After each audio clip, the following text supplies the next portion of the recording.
मुझे अपनी terminal illness लाइलाज बीमारी के बारे में पता चले मुश्किल से 3 मिनट हुए थे और मेरी 3 अरबपति फिल्थी रिच बहनों ने मेरी थोड़ी सी भी मदद करने के बजाय मुझे घर से बाहर निकालने का वोट दे दिया।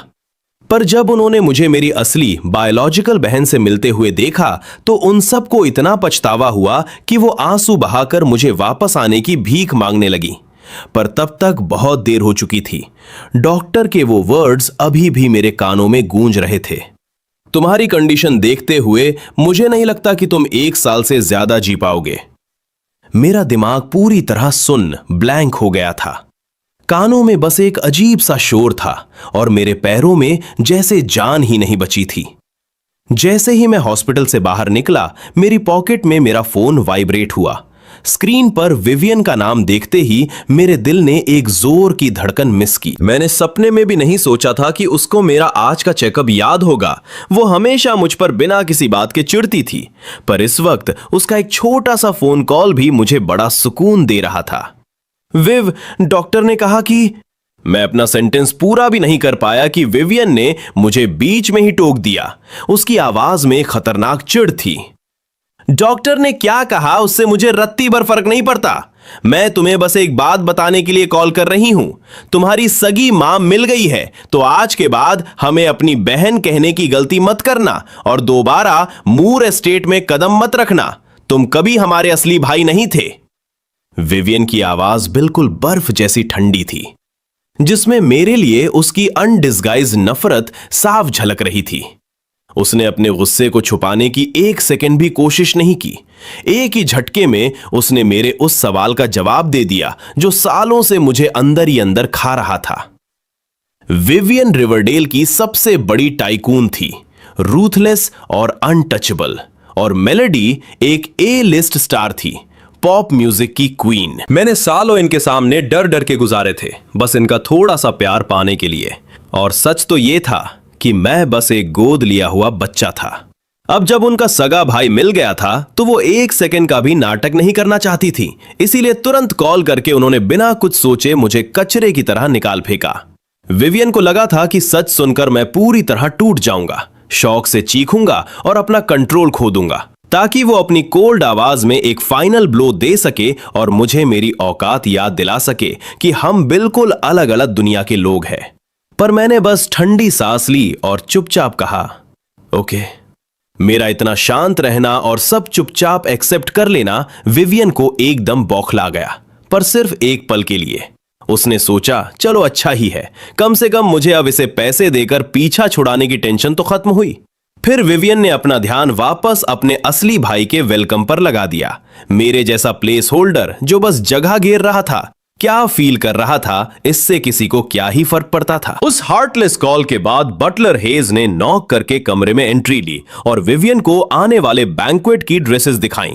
देश के सबसे टॉप टेलर्स के बनाए कपड़े और करोड़ों की मैचिंग ज्वेलरी देखते ही विवियन के अंदर बची खुची गिल्ट भी हवा हो गई। उसने सोचा, जिस इंसान की औकात इस हाई सोसाइटी को छूने की भी नहीं थी, उसको मैंने इतने सालों की लग्जरी दी है। मूर फैमिली अब ईथन की कोई कर्जदार नहीं है। हेज, मुझे एक बाउल नूडल्स चाहिए, बिल्कुल पहले की तरह। बटलर हेज 1 सेकंड के लिए हिचकिचाया और बिना कुछ कहे वहां से चला गया। 15 मिनट बाद उसने वो बाउल विवियन के सामने रखा। विवियन ने एक बाइट ली और उसका मूड खराब हो गया। हेज, तुमने आज किचन के इंग्रेडिएंट्स चेक किए थे क्या? हेज को उसकी आवाज का गुस्सा साफ समझ आ रहा था। उसे लगा था कि ये बस नॉर्मल नूडल्स हैं जो कोई भी कुक बना लेगा, पर वो गलत था। विवियन बिल्कुल सेटिस्फाई नहीं थी। बटलर हेज ने थोड़ा सोचकर कहा, इंग्रेडिएंट्स तो सब ठीक है मैम, मैंने खुद चेक किए थे। हो सकता है ये इसलिए क्योंकि पहले ईथन आपके लिए ये नूडल्स बनाता था, उसका टेस्ट थोड़ा अलग है। मैं शेफ को अभी ठीक करने बोलता हूं। विवियन ने उसको तुरंत रोका। तुम्हारा क्या मतलब है? मैं पिछले 1 साल से हर सुबह यही नूडल्स खा रही हूं, मत कहना कि वो सब ईथन ने बनाए थे। बटलर हेज ने हां में सिर हिलाया। विवियन एकदम सुन्न रह गई। फिर उसकी आवाज में थोड़ा गुस्सा आया। तुम ईथन के बारे में कुछ भी सोचो, पर वो इस घर का हिस्सा था। तुमने उसे ये सब कैसे करने दिया? बटलर हेज ने जल्दी से एक्सप्लेन किया। मैम, एक टाइम पर जब आपके पेट में प्रॉब्लम थी और आप कुछ खा नहीं पा रही थी, तब जब ईथन को पता चला, उसने किचन में कई दिनों तक अकेले एक्सपेरिमेंट्स किए जब तक नूडल्स का टेस्ट बिल्कुल परफेक्ट नहीं हो गया। फिर उसने मुझे बोला कि मैं ये आपको दे आऊं। विवियन ने हाथ हिलाकर उसे चुप करा दिया। यह सच में पहली बार था जब उसने ये सब सुना था। उसके दिल में हल्की सी कसक उठी, पर वो एक झटके में गायब हो गई। उसने सोचा कि ये तो उसका फर्ज ही था। मूर एस्टेट ने ईथन को जो कुछ दिया है, उसके सामने एक बाउल नूडल्स की भला क्या औकात है। इधर मैं अपनी सगी मां के घर के रास्ते पर था। वहां तक जाने वाली सड़क के हर पोल और पेड़ पर मेरे बचपन की फोटो वाले मिसिंग पर्सन के पोस्टर्स लगे थे। ये तुम्हारा कमरा है। हेलन, मेरी मां की आवाज हल्के से कांप रही थी। कमरा छोटा था पर चमचमाता हुआ क्लीन था। टेबल पर एक वाइट टेबल क्लॉथ बिछा था जिस पर ऑर्किड्स बने थे। ये पूरे घर का सबसे रोशन कमरा था, जो सिर्फ मेरे इंतजार में सालों से खाली रखा गया था। मेरी आंखों में आंसू आ गए। उसने मुझे ढूंढना कभी नहीं छोड़ा था। मेरे लिए उसने हमेशा एक जगह बचाकर रखी थी। सालों में पहली बार मुझे फील हुआ कि आखिरकार मेरा भी कोई अपना घर है। दोपहर में मैं अपनी छोटी बहन सनी, जो अभी स्कूल में थी, और हेलन के साथ बैठकर घर का खाना खा रहा था। ये वही घर का खाना था जिसे मैंने सालों से मिस किया था। हेलन बस मुझे लगातार लंबे समय तक देखे जा रही थी। उसे आज भी मेरे गायब होने के बाद के वो शुरुआती दिन याद थे, जब दिन और रात का उसके लिए कोई मतलब नहीं बचा था। उसने बिना सांस लिए इस शहर के हर कोने में हजारों पोस्टर्स चिपकाए थे, पर कभी कोई फोन नहीं आया। कभी कभी सड़क पर चलते हुए किसी दुकान के शीशे में परछाई देखकर उसे लगता था जैसे उसने मेरा चेहरा देख लिया हो। मैं कितनी खुश हूं कि आखिरकार तुम लौट आए, उसने कहा। उसी वक्त सनी ने अपनी मां के चेहरे पर वो रेयर स्माइल देखी और एक सेकंड के लिए रुक गई। फिर उसके चेहरे पर भी एक बहुत ब्राइट स्माइल आ गई। लंच के बाद सनी ने बिना किसी के कहे सारे बर्तन उठाए और अपनी स्लीव्स फोल्ड करके किसी प्रो की तरह उनको सिंक ने धोने लगी। मैं जल्दी से उसकी हेल्प करने गया। Thank you. खाते वक्त वो शर्मा रही थी, पर अब सनी ने फाइनली कह ही दिया, थैंक यू बड़े भैया। वो दो शब्द मेरी रूह को किसी सुकून भरी गर्माहट की तरह छू गए। मूर एस्टेट में उन बहनों के साथ एक ही सोफे पर बैठने के बाद भी ऐसा लगता था जैसे हम दो अलग दुनिया के लोग हैं। पर इस पल में मैंने अपने आप से एक वादा किया कि मेरे पास जितना भी टाइम बचा है, मैं हेलन और सनी को एक भी दिन तकलीफ नहीं लेने दूंगा। उसी रात सोने से पहले मुझे हेलन का एक वॉइस मैसेज आया, क्या तुम्हें यहाँ के खाने की आदत पड़ रही है? कल मैं पोर्क रिब्स लाऊंगी और एक बढ़िया सा मील बनाऊंगी। मैंने स्माइल किया और रिप्लाई भेजा, साउंड्स ग्रेट मॉम। वो एक सिंगल शब्द मॉम सुनकर हेलन पूरी तरह जम गई और फिर उसकी आंखों से आंसू बहने लगे।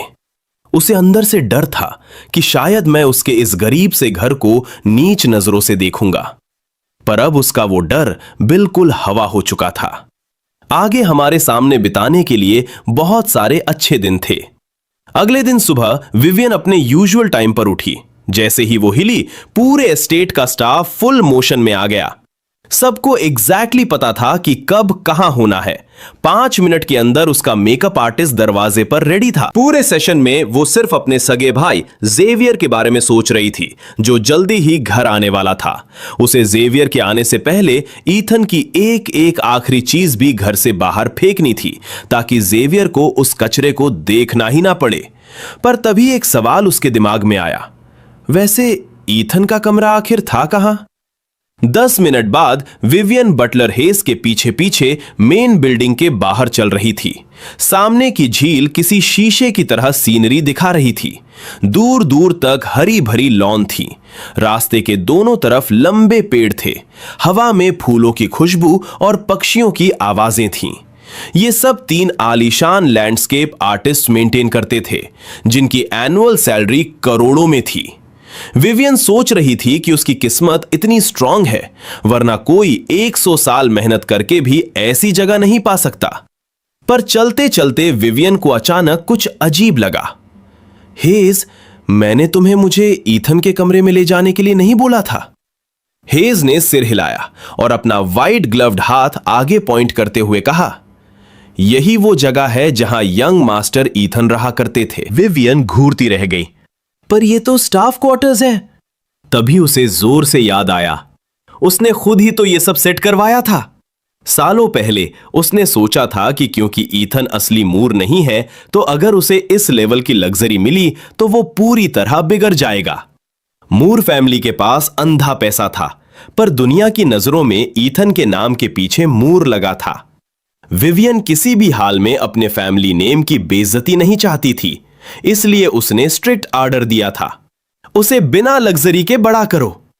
पर इतने साल बीत चुके थे और ईथन ने कभी एक बार भी अपना कमरा चेंज करने के लिए नहीं बोला। विवियन को यह डाइजेस्ट करना मुश्किल लग रहा था कि उसने ईथन को कभी सच में अपना भाई नहीं माना था, वरना वो उसका कमरा थोड़ी ना भूलती। अगर ईथन ने कभी शिकायत की होती तो क्या वो इनकार करती? बटलर हेज ये सब सुन रहा था और शायद बहुत कुछ अंदर दबाकर बैठा था। एक आउटसाइडर होने के बावजूद उसे सच साफ दिख रहा था।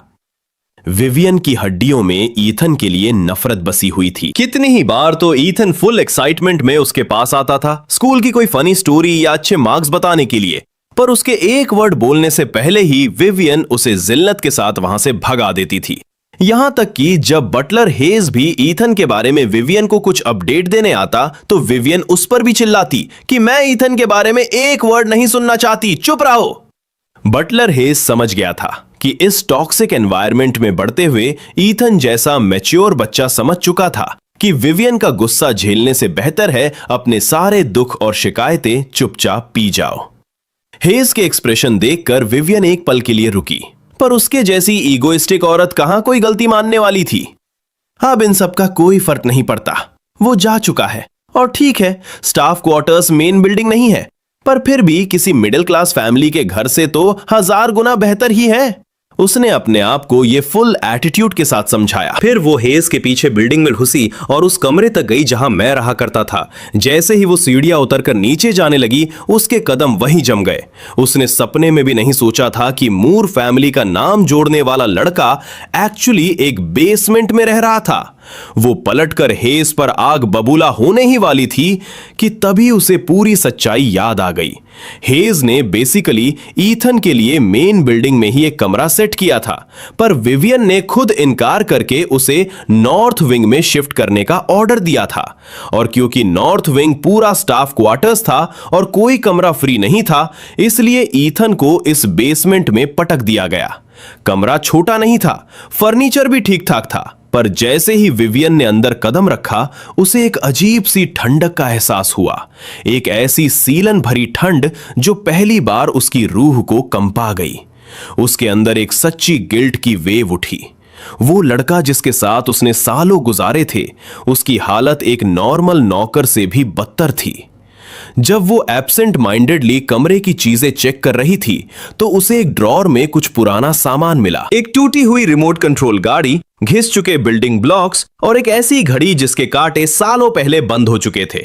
शुरू में उसने घिन से सोचा, ये आउटसाइडर आखिर तक कचरा ही रहेगा, इतना बेकार का जंक भी फेंक नहीं सका। पर जैसे ही उसने घड़ी को ध्यान से देखा, वो एकदम सुन्न रह गई। अगर उसकी मेमोरी सही थी तो ये वही घड़ी थी जो उसने सालों पहले केयरलेसली ईथन की तरफ उछाल दी थी। उसने कभी नहीं सोचा था कि बंद पर जाने के बावजूद ईथन ने उसे किसी बहुत अनमोल खजाने की तरह संभाल के रखा था। तब उसके दिमाग की बत्ती जली। बाकी सामान भी पक्का वही कचरा था जो उसकी बहनों ने कभी उसे ऐसे ही थमा दिया था। विवियन ने सोचा था सब उठा के डस्टबिन में डाल देगी, पर उसी हल्के से पछतावे की वजह से उसने प्लान चेंज कर दिया। उसने डिसाइड किया कि वो ये चीजें ईथन को खुद वापस करेगी। सोचा, चलो इसे सिविल तरीके से एक फाइनल गुड बाय कह देते हैं। सामान पैक करने के बाद उसे ड्रॉर के एंड में पेपर्स का एक बंडल मिला। वो फाइनेंशियल एड, गरीब स्टूडेंट्स के लिए आर्थिक मदद की एप्लीकेशंस थी। उसकी भौहें चढ़ गई। वो पूरी तरह कंफ्यूज हो गई। हे, क्या मैं उसे हर महीने अलाउंस नहीं भेजती थी? वो इतना कंगाल क्यों था कि उसे फाइनेंशियल एड के लिए अप्लाई करना पड़ा? उसको सच में उसकी फिक्र नहीं थी। उसे बस ये बात काफी एम्बैरेसिंग लग रही थी कि मूर फैमिली की छत के नीचे रहने वाला बच्चा स्कूल में पॉकेट मनी के लिए भीख मांग रहा था। लोगों को तो यही लगता ना कि मूर फैमिली उस पर जुल्म कर रही है, पर जैसे ही ये शब्द उसके मुंह से निकले, उसे अपना खुद का लिया गया वो लीन रेजिंग वाला डिसीजन याद आया। जो पॉकेट मनी वो उसे देती थी, वो किसी वेल्दी फैमिली का छुट्टा भी नहीं था, वो बस 2000 रुपए महीना था। पर फिर भी सिर्फ 2000 में भी वो इतना कंगाल तो नहीं हो सकता कि उसे गरीबों वाला फंड मांगा पड़े। बटलर हेज ने अपना सर झुकाया और उसे सच बताया। वो 2000 रुपए हर महीने टाइम पर उसे मिल जाते थे, हर सिंगल महीने। पर बस एक बार ईथन ने चुपचाप मुझसे थोड़े पैसे उधार मांगे थे। उसने कहा था कि बहुत अर्जेंट है, उसे आपके लिए एक बर्थडे गिफ्ट खरीदना था। मुझे उस पर तरस आया तो मैंने कहा कि वापस करने की जरूरत नहीं है, पर उसने मुझे एक एक पैसा लौटा दिया। कहीं ना कहीं से पैसे इकट्ठा करके उसने कुछ दिन बाद ही पूरी रकम चुका दी। शायद इसीलिए वो कंगाल था। ये बात विवियन के दिमाग पर एक जोरदार तमाचे की तरह लगी। इन सालों में हर एक बर्थडे पर ईथन ने दिमाग लगाकर उसके लिए गिफ्ट खरीदा था, पर क्योंकि वो गिफ्ट्स देखकर लगता था कि सड़क किनारे किसी टपरी से खरीदे गए हैं, विवियन अगले ही दिन उनको सीधा डस्टबिन में फेंक देती थी। अपने अमीर होने के घमंड में वो भूल गई थी कि ईथन कोई सच का मूर नहीं था। उसके लिए वो सस्ती और कबाड़ जैसी चीजें ही सबसे बेस्ट चीज थी जो वो उसे दे सकता था। इत्तेफाक से उस सुबह अचानक मेरी टक्कर विवियन से हो गई। मुझे देखते ही वो एक पल के लिए रुकी। रुको, जाना मत, मेरे पास तुम्हारे लिए कुछ है। पर मैं ऐसे चलता रहा जैसे मैंने कुछ सुना ही नहीं, बिना अपनी स्पीड कम किए। विवियन विजिबली बहुत बुरी तरह शॉक हो गई। उसकी दुनिया में ईथन हमेशा बिना किसी सवाल या हिचकिचाहट के उसकी हर बात मानता था। यह अचानक इतना कोल्ड कैसे हो गया? विवियन ने गुस्से से भौहें चढ़ाईं, पर ज्यादा ध्यान नहीं दिया। उसने अपने असिस्टेंट से वो पुराना बॉक्स लिया। ईथन, ये तुम्हारे पुराने रूम का सामान है, बाकी फालतू का सामान कार में रखा है। मैं रास्ते में किसी से बोलकर तुम्हारे नए घर भिजवा दूंगी। तब जाकर मैं रुका। मैंने उससे वो बॉक्स लिया, फ्लिप करके खोला और अंदर झांक कर देखा। थैंक यू मिस मूर। इससे पहले कि विवियन उस मिस मूर वाले ठंडे ताने को समझ पाती, उसने कुछ ऐसा देखा जिसने उसकी बोलती बंद कर दी। मैंने वो पूरा का पूरा बॉक्स सीधा डस्टबिन में दे मारा। जब तक उसे होश आता, वो लड़का जो कभी उसका भाई हुआ करता था वहां से जा चुका था। असिस्टेंट शॉन ये सब देखकर आग बबूला हो गया। आप इतनी दूर ये सब बकवास उसे खुद लौटाने आई? आपको खुद ही वो कचरा फेंक देना चाहिए था। मूर फैमिली ने इसको सालों पाला, देश की टॉप यूनिवर्सिटी में भेजा, और इसमें एक रत्ती भर भी एहसानमंदी नहीं है। इसकी औकात कैसे हुई आपसे इस तरह बात करने की? ये एक नंबर का नमक हराम इंसान है। पर विवियन का ध्यान शॉन पर नहीं था। जैसे ही उसने मेरे मुंह से मिस मूर सुना था, उसे लग गया था कि उसने कुछ ऐसा खो दिया है जो अब कभी वापस नहीं आएगा। पर वो एक अजीब सा दर्द तुरंत एक गुस्से में बदल गया। उसको इतना जबरदस्त ईगो हर्ट हुआ कि बस उसने सिर्फ इसीलिए खुद यहां आने का सोचा था क्योंकि उसे अंदर से यकीन था कि मैं अभी भी उसे अपना परिवार मानता हूं। पर मेरा ये तेवर देखकर विवियन ने खुद को कन्विंस कर लिया कि उसने मेरी असली औकात देख ली है। उसने अपने दिमाग को समझा लिया कि मुझे घर से निकालना उसका एकदम सही और परफेक्ट डिसीजन था। जो बात विवियन अपनी कन्वीनियंस के हिसाब से भूल गई वो ये थी कि कितनी बार पब्लिक में जब मैंने उसे उसके नाम से बुलाया था तो उसने ऐसा नाटक किया था जैसे वो मुझे जानती ही नहीं। कितनी ही बार उसने मुझे स्ट्रिक्ट ऑर्डर्स दिए थे कि बाहर मैं उसे अलग तरह से एड्रेस करूंगा, क्योंकि पब्लिक में मुझे फैमिली बुलाना उसके लिए एक बहुत बड़ी शर्म की बात थी। अब जब मैंने बिल्कुल एग्जैक्टली वही किया जो वो हमेशा से चाहती थी तो उसे बहुत ज्यादा मिर्ची लग रही थी। असिस्टेंट शॉन आग में घी डालता रहा, क्योंकि इस लड़के की कोई शर्म बची ही नहीं है। अगर ये नमक हराम कल को रेंगते हुए वापस आता भी है ना, तो हम इसे पलट कर भी नहीं देखेंगे। लोग इस लेवल पर आने के लिए मर मिटने को तैयार रहते हैं और इसने सब ठुकरा दिया। ये सारी जिंदगी इस पल के लिए पछताएगा। यह सुनकर विवियन का गुस्सा थोड़ा शांत हुआ। तुम ठीक कह रहे हो, वो पछताएगा, एब्सोल्युटली। फिर विवियन का ध्यान उस बैग पर गया जो उसके असिस्टेंट ने पकड़ रखा था। उसे याद आया कि उसमें मेरा बाकी का पुराना सामान था और उसने डिसाइड किया कि वो बैग की एक एक आखिरी चीज भी कचरे में डाल देगी। उसने उसमें से पुराने डॉक्यूमेंट्स का एक स्टैक निकाला और उन्हें लापरवाही से पलटने लगी। उनके अंदर मेरी यूनिवर्सिटी की फाइनेंशियल एजी एप्लीकेशंस और मेरी पूरी जिंदगी के रिपोर्ट कार्ड्स थे। जब विवियन ने मेरे रिपोर्ट कार्ड्स देखे तो उसकी आंखें फटी की फटी रह गईं। उसने सपने में भी नहीं सोचा था कि ईथन का एकेडमिक रिकॉर्ड इतना खतरनाक होगा। हर साल लगभग अपनी क्लास का टॉपर और कॉलेज एंट्रेंस एग्जाम में 680 का टॉप स्कोर। विवियन प्योरली दंग रह गई। उसने कभी मेरे ग्रेड्स पर रत्ती भर ध्यान नहीं दिया था। उसे लगता था कि मेरा टॉप यूनिवर्सिटी में एडमिशन मूर फैमिली के नोट फेंकने की वजह से हुआ था। पर यह देखकर क्लियर हो गया कि मैंने हर एक चीज अपने दम पर अकेले हासिल की थी। विवियन के दिमाग में एक छोटी सी वेस्ट होने की फीलिंग आई। ऐसा टॉप स्कोर एक प्रोविंशियल टॉपर के इक्वल होता है। एज अ टैलेंट ईथन का पोटेंशियल रियल था। पर खैर, अब जो हो गया सो हो गया। पैसे के दम पर ऐसे 1000 टॉप स्टूडेंट्स मिल जाते हैं। विवियन बैग में आगे चेक करने लगी और उसे मेडिकल एग्जाम रिपोर्ट्स का एक बंडल मिला। उसे हंसी आ गई कि भाई साहब, इस उम्र में ईथन मौत से इतना डरता था जो इतने सारे चेकअप करवा रखे हैं। कल कॉल पर डॉक्टर का जिक्र याद करके उसने क्यूरियोसिटी में एक रिपोर्ट खोली। ये उस टाइम की थी जब मैं बस 16 साल का था। जब विवियन ने उसमें लिखा हुआ पढ़ा, वो वहीं की वहीं पूरी तरह जम गई। डॉक्टर ने क्लियर लिखा था, पेशेंट को पिछले 2 हफ्ते से तेज दिल की धड़कन और फीवर है, साथ ही ड्राई हीविंग, उल्टी आ रही है। इनिशियल स्कैन दिखाता है कि कुपोषण, मैल न्यूट्रिशन की वजह से लिवर डैमेज हुआ है। Final diagnosis, hepatitis. विवियन उस पेज को घूरती रह गई। वो पूरी तरह स्टन्ड थी। ये कैसे पॉसिबल था? मॉर एस्टेट का हर मील एक टॉप सर्टिफाइड न्यूट्रिशनिस्ट प्लान करता था। वहां रहने वाला कोई इंसान कुपोषित कैसे हो सकता है? तब उसके दिमाग में एक जोर का ब्लास्ट हुआ। उसने कभी एक बार भी ईथन को उनके साथ एक टेबल पर बैठकर खाना खाने नहीं दिया था। सालों पहले जब सारी बहनें घर पर आई थीं, ईथन ने मार्केट से इंग्रेडिएंट्स लाकर किचन में घंटों मेहनत करके ढेर सारा टेस्टी खाना बनाया था। उस दिन विवियन थोड़ी पिघल गई थी और ऑलमोस्ट उसे अपने साथ टेबल पर बैठने देने वाली थी, पर लास्ट मोमेंट पर 2 अचानक से मेहमान आ गए और उसने तुरंत ईथन को अपनी सीट छोड़कर नौकरों के साथ खाना खाने भेज दिया था।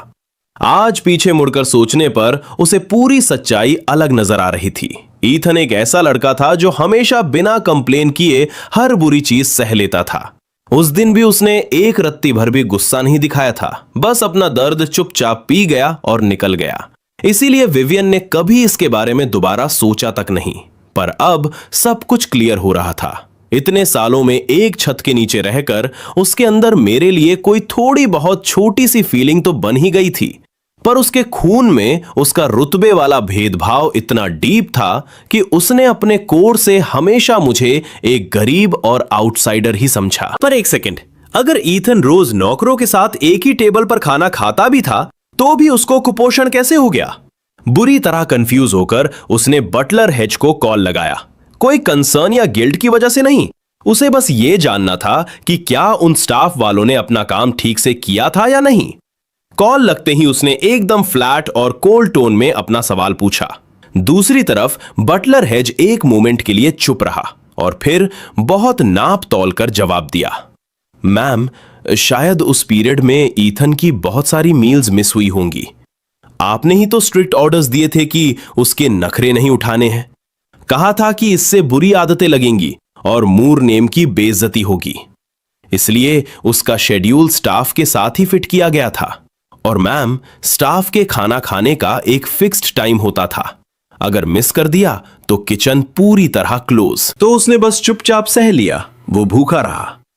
विवियन ये सब सुन रही थी और हर गुजरते सेकंड के साथ उसका दिमाग और चक्कर खा रहा था। इन दोनों बातों का आपस में क्या लेना देना है? क्या ईथन नखरे कर रहा था, जानबूझकर खाने नहीं आता था और खुद को भूखा रखता था? विवियन ने एक ठंडी और जलील करने वाली हंसी हंसी। अगर वो खुद के साथ ऐसा कर रहा था तो वो इसी का हकदार था। एक आम लड़का होकर यंग मास्टर वाले नखरे दिखा रहा था जिसकी उसकी कोई औकात नहीं थी।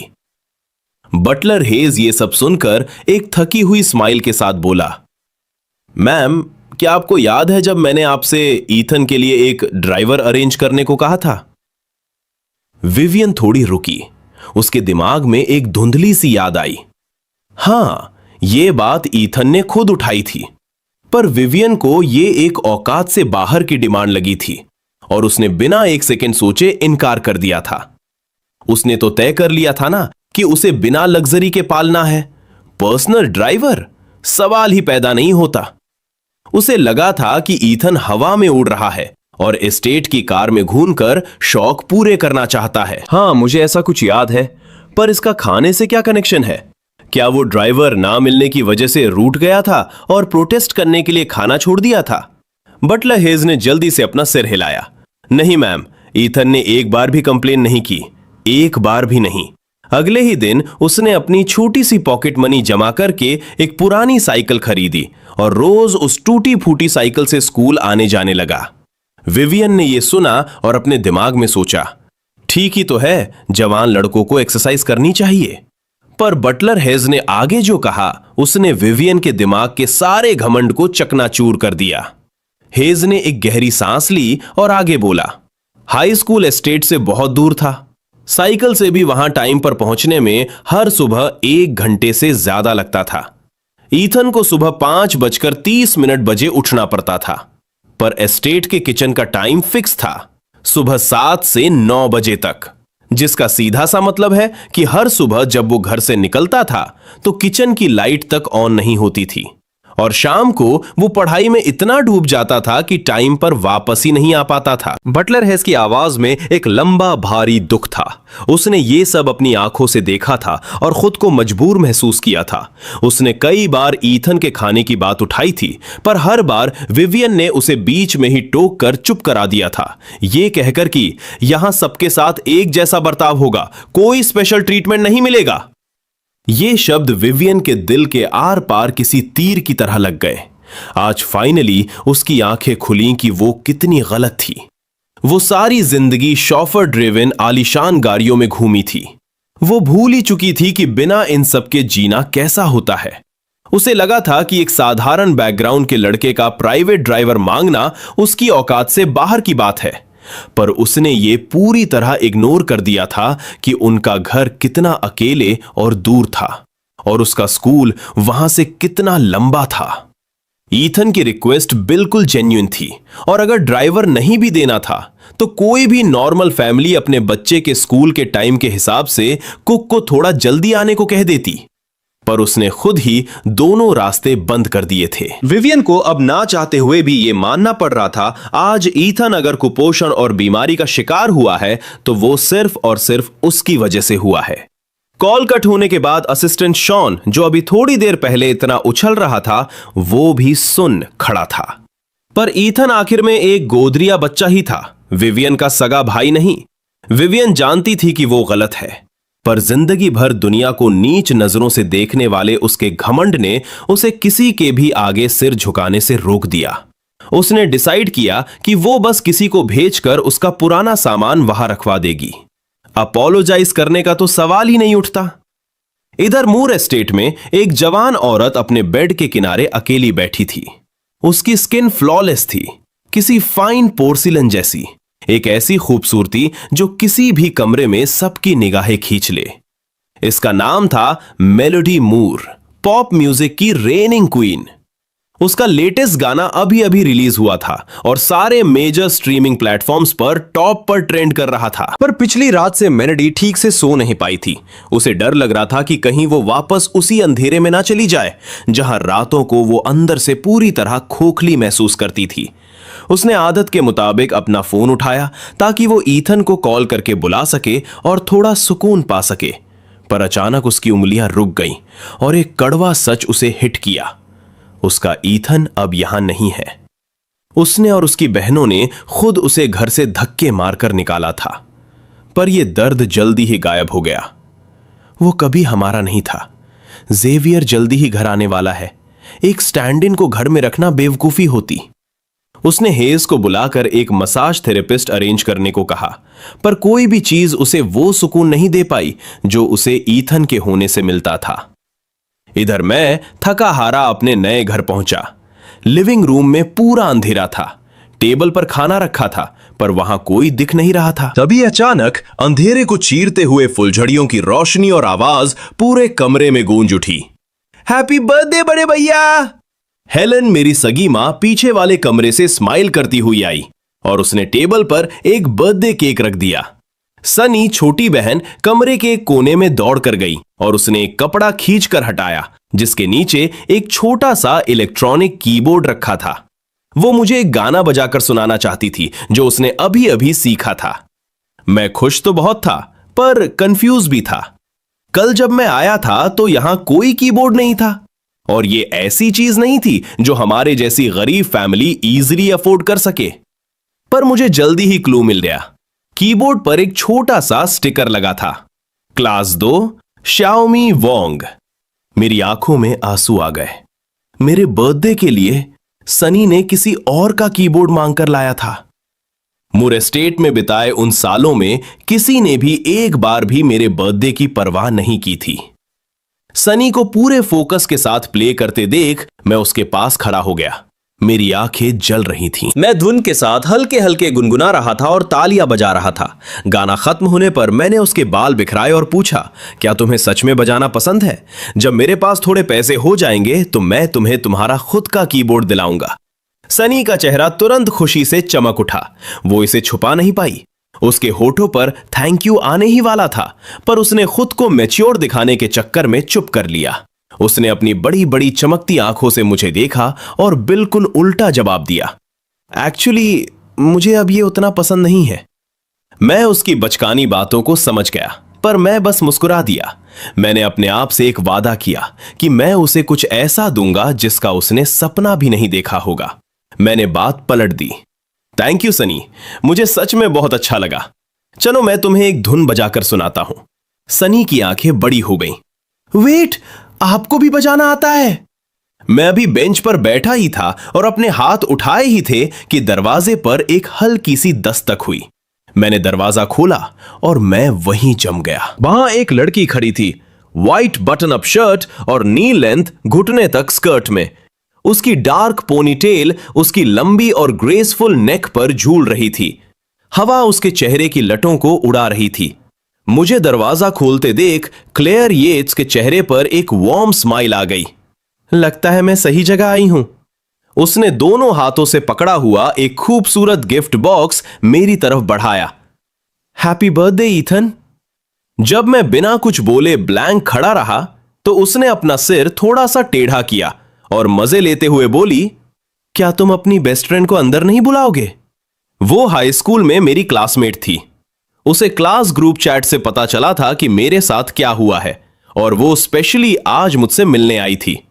सनी इस अप्सरा जैसी लड़की को घूर रही थी और फिर उसने पलटकर मुझे देखा जो एक स्टैच्यू की तरह खड़ा था। उसके छोटे से चेहरे पर एक शैतानी सी स्माइल आई और वो दुनिया की सबसे शरारती बच्ची की तरह मुस्कुराई। वो मेरे पास खिसक कर आई, मेरी आस्तीन खींची और धीरे से फुसफुसाई, क्या ये सुंदर सी दीदी आपकी गर्लफ्रेंड है? ये घर इतना छोटा था कि यहां कोई राज छुपाना मुश्किल था। ऐसा हो ही नहीं सकता था कि क्लेयर ने वो ना सुना हो। उसकी आंखों में एक शर्म सी झलक आई और वो तुरंत पलटकर खिड़की के बाहर देखने का नाटक करने लगी, जैसे उसे कोई फर्क ही ना पड़ रहा हो। पर उसके कान पूरी तरह लाल हो चुके थे। तब मैंने अपना मुंह खोला और मेरे शब्द किसी ठंडे पानी की तरह थे। नहीं, सच ये था कि मैं पत्थर नहीं था। क्लेयर जैसी लड़की जिसे हर कोई पसंद करता था, जो अंदर और बाहर से इतनी खूबसूरत थी, उसे देखकर किसी का भी दिल पिघल जाए। पर मैं एक मरने वाला इंसान हूं। मुझे प्यार के बारे में सोचने का क्या हक है? सनी को इन बड़ों की टेंशन का कुछ आइडिया नहीं था। उसने मुझे खींचकर कीबोर्ड के पास बिठा दिया। मैं बेंच पर बैठा और मेरी उंगलियां कीज पर ऐसे फिसली जैसे बहता हुआ पानी। वो धुन पूरे कमरे में गूंज उठी। क्लेयर एकदम से उस धुन में खो गई। थोड़ी देर पहले की वो कड़वाहट बिल्कुल गायब हो गई। जब आखिरी नोट खत्म हुआ तो उसकी आवाज हवा में तैरती रही। सनी ने तब तक तालियां बजाईं जब तक उसकी छोटी छोटी हथेलियां लाल नहीं हो गईं। भैया ये अमेजिंग था, ये तो मेलोडी का नया गाना है ना, मेरी क्लास की सारी लड़कियां यही गाना गाती रहती हैं। मैं बस मुस्कुराया और कुछ नहीं कहा, क्योंकि सिर्फ मैं जानता था सच क्या है। ये गाना मेरी पिछली जिंदगी का हिस्सा था, उस दुनिया का जो अब मेरे लिए खत्म हो चुकी थी। उसी वक्त शहर के दूसरे कोने में मूर एस्टेट में मेलेडी आधी रात को अपने ग्रैंड पियानो के आगे बैठी थी। उसके ऊपर एक सॉफ्ट रोशनी पड़ रही थी। जैसे जैसे धुन आगे बढ़ रही थी, वो बिल्कुल वही क्वीन लग रही थी जो वो बन चुकी थी। जैसे जैसे वो म्यूजिक की गहराइयों में डूबी, आवाज और ज्यादा जिंदा होने लगी। जब गाना खत्म हुआ तो बटलर हेज ने हल्के हाथों से तालियां बजाईं। हर बार जब वो ऐसी परफॉर्मेंस देती थी, हेज को पास्ट याद आ जाता था। जब मेलेडी सिर्फ 7 साल की थी, उसने स्क्रीन पर एक मास्टर पियानिस्ट को देखा था जिसकी उंगलियां कीज पर आग लगा रही थी। वो इंस्ट्रूमेंट के प्यार में पागल हो गई। आज उसके फैंस उसे मास्टर बुलाते हैं, पर जब उसने शुरू किया था तो उसके टीचर को उसमें रत्ती भर भी टैलेंट नहीं दिखा था। उसकी म्यूजिक थ्योरी कमजोर थी और उसकी उंगलियां आम बच्चों से थोड़ी छोटी थी। पियानो का मास्टर बनने के लिए लंबी और खूबसूरत उंगलियां चाहिए होती हैं। उसके टीचर ने पहली ही क्लास में बोल दिया था कि वो कुछ नहीं कर पाएगी। वो क्लास में सबसे पीछे रहती थी जब तक ईथन वहां नहीं आया और उसने सब कुछ नहीं बदल दिया। आज भी मेलेडी उस दिन को नहीं भूल सकती जब उसने पहली बार उस लड़के को बजाते हुए देखा था। उसके पास भी वही लिमिटेशंस थी, उसकी उंगलियां भी छोटी थी, पर फिर भी उसने बिल्कुल परफेक्ट बजाया। उस दिन के बाद से मेलेडी ने अंदर ही अंदर ईथन को अपना कंपटीशन मान लिया। अगर इस जैसा लड़का ये कर सकता है तो मैं इससे बेहतर कर सकती हूं। उसने रात दिन एक कर दिए और धीरे धीरे अपनी क्लास में सबसे आगे निकल गई। यहां तक कि जिस टीचर ने उसे रिजेक्ट किया था, उसने भी उसे फेमस ओपरा हाउस में अपने साथ ड्यूट बजाने के लिए इनवाइट किया। मेलेडी को याद है वो कितनी लकी थी, पर उसे यह भी याद था कि वो उस टीचर की सबसे बेस्ट स्टूडेंट नहीं थी। कई पुराने स्टूडेंट्स उससे टेक्निक में आगे थे। मेलेडी वो स्पॉट चाहती थी, पर उसे पता था कि चांस कम है। पर लास्ट मोमेंट पर टीचर ने अनाउंस किया कि सिलेक्शन एक रैंडम ड्रॉ से होगा और किस्मत से मेलेडी का नाम आ गया। उस रात के बाद मेलेडी ने फिर कभी पीछे मुड़कर नहीं देखा। ईथन, तुम्हारा क्या ख्याल है? यह नाम बिना सोचे ही उसके मुंह से निकल गया। फिर उसे होश आया। इतने सालों साथ रहने के बाद उसे आदत पड़ चुकी थी कि जब भी वो अकेले प्रैक्टिस करेगी, ईथन वहीं पास होगा, और जब वो थक जाएगी तो ईथन आकर उसकी जगह बजाना शुरू कर देगा, जिससे उसे एक अजीब सा सुकून मिलता था। ये सोचकर उसके दिल में एक दर्द सा उठा। उसे पछतावा हो रहा था कि उसने ईथन को बाहर निकालने का वोट क्यों दिया, पर फिर उसने खुद को समझाया कि जेवियर ही उसका सगा भाई है। तभी उसके दिमाग में एक आइडिया आया। उसने सुना था कि ईथन की हालत ठीक नहीं है, उसके पास पैसे नहीं है। क्यों ना वो ईथन को पैसे देकर वापस अपना प्रैक्टिस पार्टनर रख ले। ये आइडिया उसे बड़ा अच्छा लगा, पर उसने सोचा कि वो कुछ दिन बाद कॉल करेगी। अभी अभी धक्के मार के निकाला है तो थोड़ा अजीब लगेगा। जब वो वहां से उठकर अपने रूम में जाने लगी तो उसका ध्यान कैमरा सेटअप पर गया जो उसने अपनी टेक्निक सुधारने के लिए लगवाया था। उसने कई बार उन रिकॉर्डिंग्स को यूज करके छुप छुप कर ईथन का प्लेइंग स्टाइल स्टडी किया था। जरूर इसमें ईथन की कोई रीसेंट रिकॉर्डिंग होगी, उसने सोचा। उसने बटलर हेड से प्रोजेक्शन स्क्रीन ऑन करने को कहा और ईथन की आखिरी रिकॉर्डिंग प्ले की। जैसे ही वो जानी पहचानी धुन कमरे में गूंजी, मेलेडी का जिस्म पत्थर की तरह पूरी तरह जम गया। उसके चेहरे पर प्योर शॉक के एक्सप्रेशंस थे। उसने रिकॉर्डिंग का टाइम स्टैंप एक बार नहीं बार बार चेक किया, और फिर सच्चाई किसी बिजली की तरह उसके दिमाग पर गिरी। जो गाना ईथन इस रिकॉर्डिंग में बजा रहा था वो एग्जैक्टली वही गाना था जो मेलेडी ने 2 हफ्ते पहले दुनिया के सामने अपना बताकर रिलीज किया था। पर रिकॉर्डिंग की डेट उस दिन से एक पूरा हफ्ता पुरानी थी जब मेलेडी ने वो गाना पहली बार लिखा था। इधर मेरे घर पर मैंने गाना खत्म किया और हेलन ने आखिरी डिश टेबल पर रखी। पर जैसे ही हम खाने बैठे, क्लेयर को लगा कि कुछ ठीक नहीं है। हमारे बीच एक अजीब सी दूरी आ गई थी जो पहले नहीं थी। वो खुद को समझा रही थी कि शायद मैं अभी स्ट्रेस में हूं और 2-4 दिन में नॉर्मल हो जाऊंगा। जैसे ही खाना खत्म हुआ, मैं 1 सेकंड भी वेस्ट किए बिना बर्तनों का बहाना बनाकर किचन में घुस गया। क्लेयर के दिल में दर्द सा उठा। मैं अब चलती हूं, उसने हेलन से कहा। जितना वो सोच रही थी उसे उतना बुरा लग रहा था। वो इतने प्यार से गिफ्ट लाई थी और मैंने उसके साथ एकदम अजनबियों जैसा कोल्ड बिहेव किया था। एक थैंक यू तक नहीं बोला। पर जब वो दरवाजे तक पहुंची, उसे एक उम्मीद थी कि मैं पीछे से आवाज दूंगा। अगर मैं बस एक शब्द बोल देता तो वो सब भूल जाती। पर रियलिटी ने उसके मुंह पर जोरदार तमाचा मारा। उसने निराशा में दरवाजा बंद किया और मैं किचन से 1 इंच भी नहीं हिला। टोटल जर्क, 1 नंबर का बेवकूफ, क्लेयर ने गुस्से और रोने वाली आवाज में खुद से कहा। उसने कसम खाई, अब इसके बाद ईथन के लिए आते वक्त ब्रेकफास्ट लाना बिल्कुल बंद, कम से कम 1 हफ्ते तक तो बिल्कुल नहीं। मुझे लगता है वो दीदी गुस्से में गई है, सनी ने धीरे से कहा। मुझे भी पता था कि मैंने थोड़ा ज्यादा रूड बिहेव कर दिया है। तभी डोरबेल बजी। मैंने जल्दी से अपने हाथ पोंछे और दरवाजे की तरफ दौड़ पड़ा। सोचा चलो कम से कम माफी मांग लेता हूं, पर वहां क्लेयर नहीं खड़ी थी। तुम रास्ता रोककर क्यों खड़े हो? हमें अंदर आने दो, हमें बात करनी है। विवियन की फ्लैट और कोल्ड आवाज गूंजी। तुमने मुझे और सेलेस्टे को ब्लॉक क्यों किया है? वो तुमसे बात करने की कोशिश कर रही है, बहुत अर्जेंट है। उसके मुंह से यह सुनकर मुझे हंसी आने लगी। सॉरी, मुझे नहीं पता आप दोनों कौन हैं। क्या आप याद दिला सकती हैं? विवियन की आंखों में एक ठंडी आग चमकी। इस सब की कोई जरूरत नहीं है। तुम शुरू से ही मूर फैमिली के नहीं थे। अब सब कुछ ओपन में आ गया है। तुम्हें सच पता है, फिर भी तुम ये नाटक कर रहे हो जैसे कुछ हुआ ही ना हो। उस चीज से चिपके हो जो तुम्हारी कभी थी ही नहीं। विवियन वही अपना पुराना लेक्चर देने लगी। एक टाइम पर ये बातें मुझे हर्ट करती थी, पर आज मुझे इनका रत्ती भर फर्क नहीं पड़ रहा था।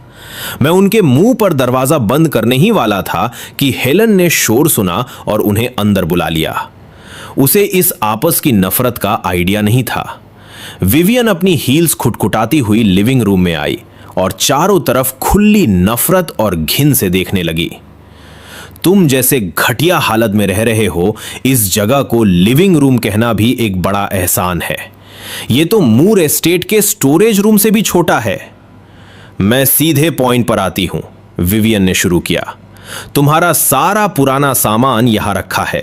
सेलेस्टे को पियानो के बारे में कुछ क्वेश्चंस है और वो तुम्हारी गाइडेंस चाहती है। तुम हर वीकेंड एस्टेट आओगे और उसके साथ 2 दिन प्रैक्टिस करोगे, जैसे मेलोडी के साथ करते थे। इसके बदले में मैं तुम्हारी आगे की पूरी यूनिवर्सिटी की फीस भर दूंगी और उसके ऊपर से तुम्हें हर महीने सैलरी भी दूंगी। अपनी कीमत बताओ, 30,000 या 50,000, दोनों ठीक है। ये जेनरोसिटी किसी प्यार की वजह से नहीं थी। विवियन इसे एक इन्वेस्टमेंट की तरह देख रही थी और जहां तक सैलरी की बात है, वो उसे उन सालों के कुपोषण का कंपनसेशन मान रही थी। ये सारा घमंड सुनने के बाद मेरे चेहरे पर एक हिचकिचाहट आई। पैसे या ट्यूशन के लिए नहीं, बल्कि इसलिए क्योंकि मेरे दिमाग में एक चेहरा घूम गया, मेलोडी का चेहरा। वो कैमरा के सामने हमेशा इतनी परफेक्ट और आगे बढ़ने वाली दिखती थी, पर मैं उसे सबसे बेहतर जानता था। अंदर से वो बहुत इनसिक्योर और वीक थी। जब से मैं गया हूं, वो उस तरह के नोट्स दोबारा नहीं लिख पाएगी। वो वापस उसी अंधेरे में डूब जाएगी जहां से वो निकली थी। उसका सेल्फ डाउट उसे अंदर ही अंदर खा जाएगा, जब तक कि वो हार न मान ले, जैसे उसने बचपन में मानी थी। पर मैंने उस रहम की चिंगारी को तुरंत कुचल दिया।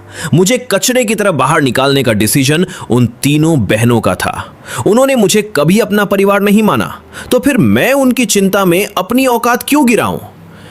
जब मैंने अपनी आदत के हिसाब से घुटने नहीं टेके, तो विवियन के होठों पर एक ठंडी मुस्कान आ गई। उसे पक्का यकीन हो गया था कि मैं बस और ज्यादा पैसे ऐंठने का नाटक कर रहा हूं। पर जैसे ही वो खुद की अकल पर खुश हो रही थी, मैंने अपना मुंह खोला और मेरा एक एक शब्द किसी धारदार चाकू की तरह गिरा। वापस उस सड़ी हुई जगह पर आकर पियानो बजाऊं? मैं ऐसी जगह आकर अपने हाथ गंदे नहीं करना चाहता। मैं दोबारा उस जगह पर कभी कदम नहीं रखूंगा। और अब हमारा एक दूसरे से कोई लेना देना नहीं है, तो प्लीज मेरे घर में मंडराना बंद करो। मेरे शब्द निकलते ही पूरा कमरा मौत की तरह शांत हो गया। असिस्टेंट शॉन मुझे ऐसे देख रहा था जैसे मैं पागल हो गया हूं। क्या तुम्हारा दिमाग खराब हो गया है? अगर तुमने मिस मूर के इस ऑफर को ठुकराया तो सारी जिंदगी पछताओगे। शॉन को लग रहा था कि मुझे बस थोड़ी सी अकल लगानी चाहिए, अपना ईगो साइड रखना चाहिए और सॉरी बोलना चाहिए। मूर एस्टेट में एक छोटा सा रोल मिलने के बाद भी मैं टॉप तक पहुंच सकता था और मेरी मां और बहन की गरीबी हमेशा के लिए दूर हो जाती। विवियन ने अपना गुस्सा कंट्रोल किया और मेरी तरफ उंगली पॉइंट की। ईथन, मैं अपनी अच्छाई के चलते तुम्हें एक आखिरी मौका दे रही हूं। अभी के अभी झुको और माफी मांगो, फिर हर वीकेंड आकर मेलेडी के साथ प्रैक्टिस करो। ये ऑफर अभी भी वैलिड है। मेरा जवाब सिर्फ एक शब्द का था, एकदम साफ और फाइनल, गेट आउट। विवियन ने इतनी जोर से दरवाजा पटका कि दीवारें तक हिल गईं। कार में बैठकर उसने कसम खाई कि वो मुझसे सारे रिश्ते तोड़ देगी और अपना पूरा फोकस जेवियर के वेलकम पार्टी पर लगाएगी। तभी उसके फोन पर पैसे कटने का एक नोटिफिकेशन आया, 530,000 रुपए। ये ट्रांजैक्शन जेवियर ने की थी, बिना किसी रीजन या एक्सप्लेनेशन के। विवियन के लिए यह समंदर में एक बूंद जैसा था। उसने सोचा, जेवियर ने 20 साल गरीबी में गुजारे हैं, अब अगर वो थोड़े बहुत पैसे उड़ा भी रहा है तो ये उस कर्ज का एक छोटा सा हिस्सा है जो एक बहन के नाते उस पर बाकी था। इधर मेलेडी को एक ऐसी खबर मिली जिसने उसकी सांसें रोक दी।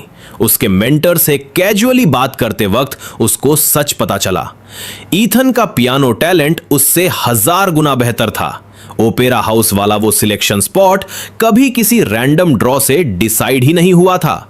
ईथन ने खुद वो पोजीशन छोड़कर जानबूझकर वो स्पॉट मेलेडी के लिए दे दिया था। 1 सेकंड में मेलेडी को ईथन का पूछा हुआ वो एक पुराना सवाल याद आ गया, हम हमेशा एक फैमिली ही रहेंगे ना? हम हमेशा फैमिली रहेंगे ना?